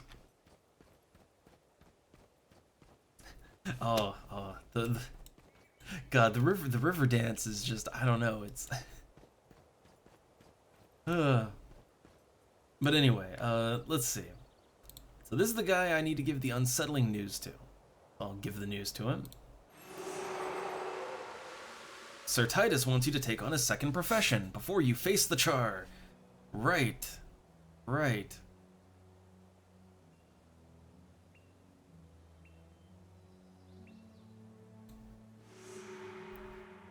So yeah, I'm not really sure how I want to take my Mesmer, you know? Like, I want to have options. I want options open to me. And, I mean, you know, you always have your main class, but, like, I feel like, okay, another spellcaster would synergize with Mesmer. Like, that's, you know, either Elementalist or Necromancer, maybe even Monk, but, like, for fun factor, I am really seriously considering Warrior, but it's just, I kind of worry that Warrior would just, like, that it would not have any synergy at all. That, like, you'd have your Mesmer stuff, and then your Warrior stuff, and that it wouldn't really interact, or worse, that it would kind of hinder the other. Like I like Sever Artery, like bleed damage is pretty nice, but the problem is you have to auto attack an enemy so goddamn much before you get the adrenaline to actually use this. And auto attacking in general is just not great. Like you don't want to just be auto attacking. But then again, I don't know. Oh, so they do actually eventually give you the option to change that, huh? Okay, like as long as I can eventually change it somehow, then I won't worry too much about it. I want it, like, I'm going for fun factor. Like back in the day, I would have tried to min-max, right? But I mean, look, we're playing Guild Wars like, over a decade after the fact. So, let's have fun. Let's make wacky combinations that we'll have fun with. So yeah, I'm thinking warrior. I might not actually do much with it, but I think it would be fun. I mean, then again, I think elementalist would probably be fun too. Like, but that would kind of change the fundamentals of how Mezmer plays. I mean, so would warrior, but like with warrior, I'd just kind of, I'd use the abilities that suit me when it's convenient. But if I went like elementalist as a secondary, then I would probably put a lot of effort into kind of like building up energy to nuke things, because I know elementalists are good for that. But that would kind of just change, like, that would change our basic gameplay. I like the Mezmer basic gameplay. I want to stick to that. So I just want the secondary to be something fun. So let's get back out there. Well, wait, are there any quests that I missed around here? Let's take a look. I think the problem when I played this way back is that I never really explored that much. Like, yeah, I played the game a lot, I did lots of quests, but I think I probably just went where the quest told me to go. And I only strayed very little out from that. Like, I don't think I ever really went, like, up in this area too much, because mostly there's nothing there, or at least it looks like there's nothing there, And a Necromancer Mezmer, I kind of figure that's like the power game option, Because I can very easily see how Necromancer would synergize with Mezmer, Like, Mezmer has tons of debuffs and crowd control stuff. Necromancer has tons of debuffs and pets and things that, like, I can see how that would really synergize. But that's kind of exactly why I want to do something a little different and go warrior. I do think eventually I would want to actually just make a Necromancer. Like, I do think I'd like to make a Necromancer at some point, and I'd probably go Necromancer / Mezmer. But, like, for this character, this is the fun character, so for now, warrior, and apparently we will have the chance to change it later at some point. So what are these side quests that I've never done? Okay, they've heard that I am impressive. My skills and bravery they're quite renowned. Okay, so what does she want? So, Ralina Stormbringer in Foible's Fair. Okay. So we got something to check out. Like, what's over here? So there's people selling weapons. Or, wait, they're not selling weapons. Select a weapon from your inventory and then customize. Customize? So this weapon has been customized for Chesty McMellans. What did that do? It costed me 10 gold, but what did it do?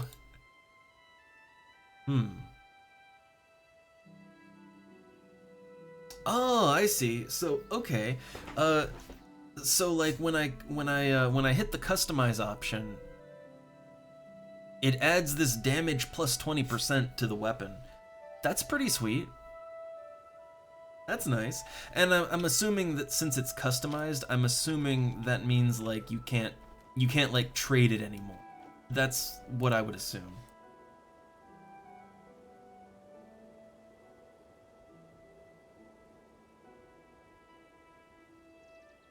Okay, so alright, yeah, I remember there being storage, I just don't think we have access to it yet. I can see how we're gonna need to collect a lot of materials. But also, like, I do think, like, Necromancer, like, as a sub to Mesmer, I do see how Necromancer could be really fun, and... But the thing is, we're playing Chesty, and Chesty is not the villain.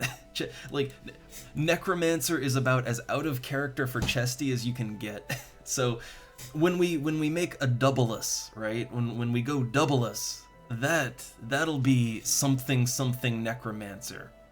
I'm not sure if Necromancer should be the primary, or if Necromancer would be the secondary to something like Elementalist. I'm not sure how I'd take that. But for our villain character, we'll have a villain character at some point. But for Chesty, no. Look at that. No. I do try to at least do a little bit of role play, and for Chesty, no. That's no villain. Okay, so this guy will craft weapons. So like I can use him to craft weapons. What does he got? So the Kylo Axe of Fortitude. So it does slashing damage 5 to 10 and it gives plus 5 health. That's pretty good damage. So it requires 4 iron ingots and 1 wood plank and 100 gold. So crafting is gonna get expensive, I can already see that. The Rin Blade. 10 to 14 slashing damage and plus 5 armor versus char. That is an incredibly specific weapon. And you need 5 iron ingots. Who's this historian? Huh. I'm not yet ready to be judged for my greatness. Okay. Ooh, what's this? Oh, it's Rurik.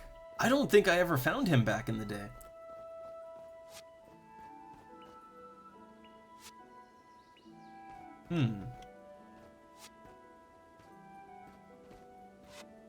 And I don't remember storage being like super tight in this game when I played it back in the day. Yeah, like the 100 slots, that's shared amongst all your characters, which is nice to transfer stuff. But like, yeah, I could see that kind of, you know, I could see needing more storage, but I guess that is sort of the trade-off, right? I mean, the game is just, you know, you buy the box and you can play it forever, so I mean, you know, I don't know, I'm okay with selling more storage slots. I'm okay with that. For a game that isn't charging me anything else, that's fine.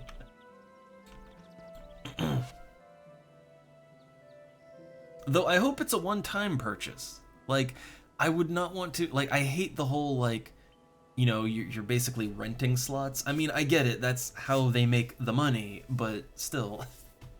But I never really had a need for more inventory slots back in the day. Like, the 100 was enough. Okay, he'll give me a sword with 6 to 9 damage, which is like what I already have. So he wants me to go to the gate, right?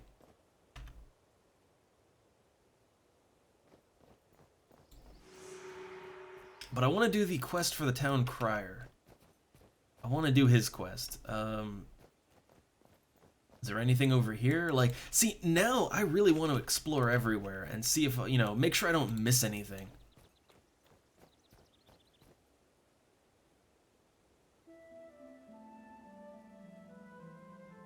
Oh, I see. Okay, so like the bag slots are bought with in-game gold. Oh, okay. Well then I'm extra fine with it. I'm extra fine with it. Like that's just gameplay right there. That's just gameplay.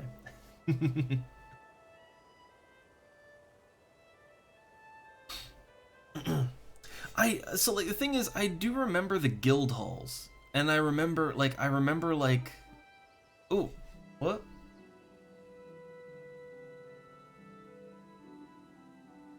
All right. Oh, the wife is sleepy. So we'll wrap up shortly. So let's see, but I want to just take on like accept some quests for the next time. And I'm gonna confirm warrior as my secondary class, and maybe see if that gives me more skills. I don't know, but I'm gonna just lock it in warrior. That's my choice. But I was about to say, like, I remember the guild halls. I remember it was like you get like, wasn't one of them, or at least wasn't it like an island or something? I don't know. I just remember there was an island, and it felt really cool to have, like, you know, all this space to ourselves. Like, oh, it was nice. Didn't really do much with it, but it's like, oh, hey, that's nice. Also, Rurik wants to go to the gate, and good for him. But I'm gonna go over here to get my warrior class. That's what I'm gonna do. Oh, he's like, quick, this way. Good for you. I'm going this way.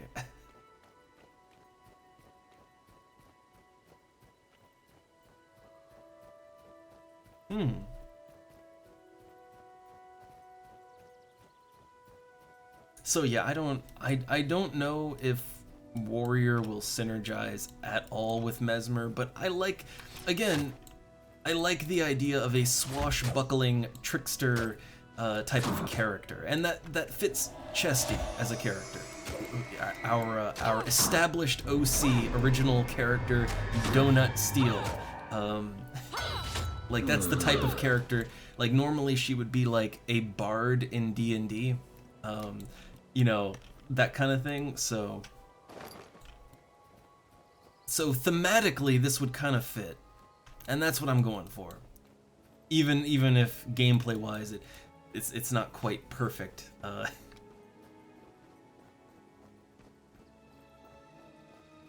mean, so like Sito, this game, like I mean, there's a reason why this game lets you just create a PvP character, like, right out of the box, you know?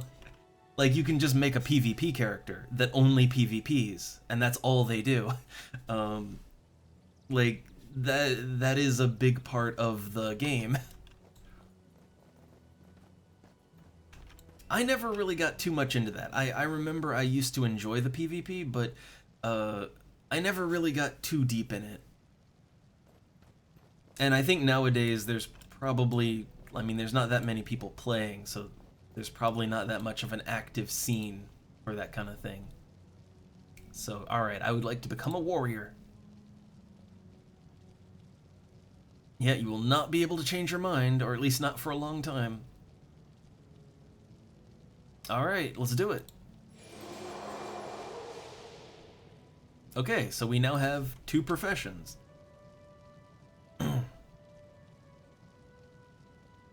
Right. So now I have the attributes. Yeah, I have the attributes of a Mesmer warrior. So, okay. So I now have Axe Mastery. Increases the damage you deal with axes. Your chance to inflict a critical hit with an axe. Okay. So there's Axe Mastery, Hammer Mastery, Swordsmanship, and Tactics. So Tactics is for defensive skills and skills that aid your allies. So I'm thinking Swordsmanship and Tactics. That's what I want out of Warrior.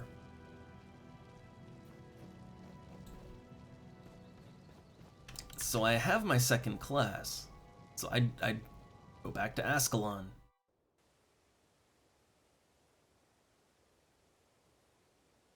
And yeah, I do know this game has quite a bit of lore. I never really got terribly deep into it, but I know the game has, it's got quite a lot of lore. There's a lot if you want it, you know? If you want the lore, it's there for you. Oh my god, someone's actually playing a monk. I always, like, look, me and everyone I knew, we always just, it's like monk didn't exist. We all just ignored it. Oh my god, look at this guy's setup. That is quite a setup right there. That's quite the costume. Gotta admit. Pretty rad costume. Like, it is always fun in a game as relatively basic as this that, you know, people can still make, like, interesting looks, right? You know, that, I love that. These trench coat wearing rangers, ugh.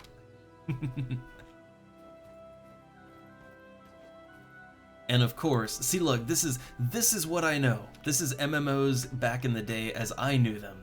Just a bunch of people sitting around town / dancing. That's what it's all about right there. Right there. But one thing I'm noticing is that, like, I'm seeing lots of rangers and elementalists and necromancers, but I'm the only mesmer here, and that makes me nervous. Like, mesmer bad? I mean, I love it, but, like, I'm literally the only mesmer here. Huh.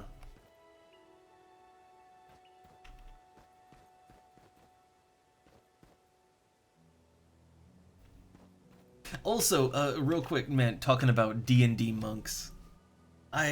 You know, I never once, I will admit it, I never once, not one time, did I, never ever monk.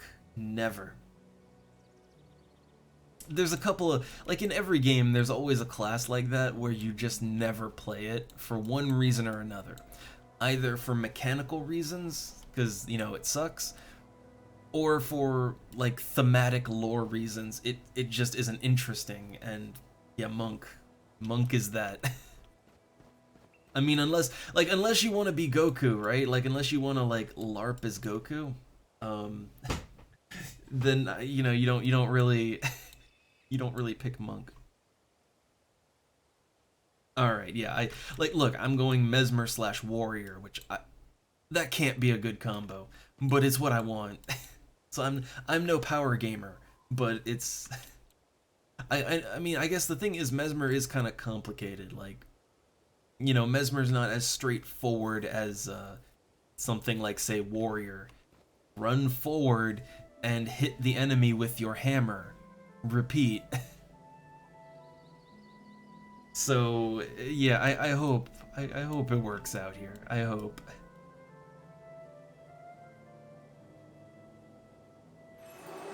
Oh my god, burn. Oh my, I never thought of that. Like, oh my god. Like, play a D&D monk and play it as, like, just like a like a WWE wrestler. Oh. But anyway, again, because the wife is sleepy, and, you know, it's time to go to bed. It is almost, you know, going on 11 o'clock. We getting there. I'm gonna get out of here, but I will say this, while the main game that we're playing right now is Phoenix Point, I would like to play more Guild Wars, so next stream, probably tomorrow, same time, I would like to play more Guild Wars, because I'm getting into it, and we haven't even gotten out of the tutorial zone yet. We're in Green Hill tutorial zone, you know, we need to get out of that, so I will definitely play this again, and I would like to continue my Guild Wars adventures on stream. Not necessarily every time, you know, we mix it up, we play whatever we feel like here, but I would like to continue this. So, until next time, alright, let's get out of here. So, let's see, oh my god, escape does nothing. Oh man, it's been a long time since I played a game where escape does nothing. I mean, I guess there's this big X in the corner here, right? Yeah, okay, there's a log out, but I'm guessing this'll just kill the game, right? If I just hit this X? Let's find out. Yep, Man, been a long time since I played a game like that. Okay, yeah. So thanks one and all for showing up. Lots of new faces in here, and very helpful, I might add, too. People that know a thing or two about a thing or two about Guild Wars. It was very helpful. But yeah, it's late for me, so we'll do this again probably tomorrow, about the same time. See you then. See ya then. Good night.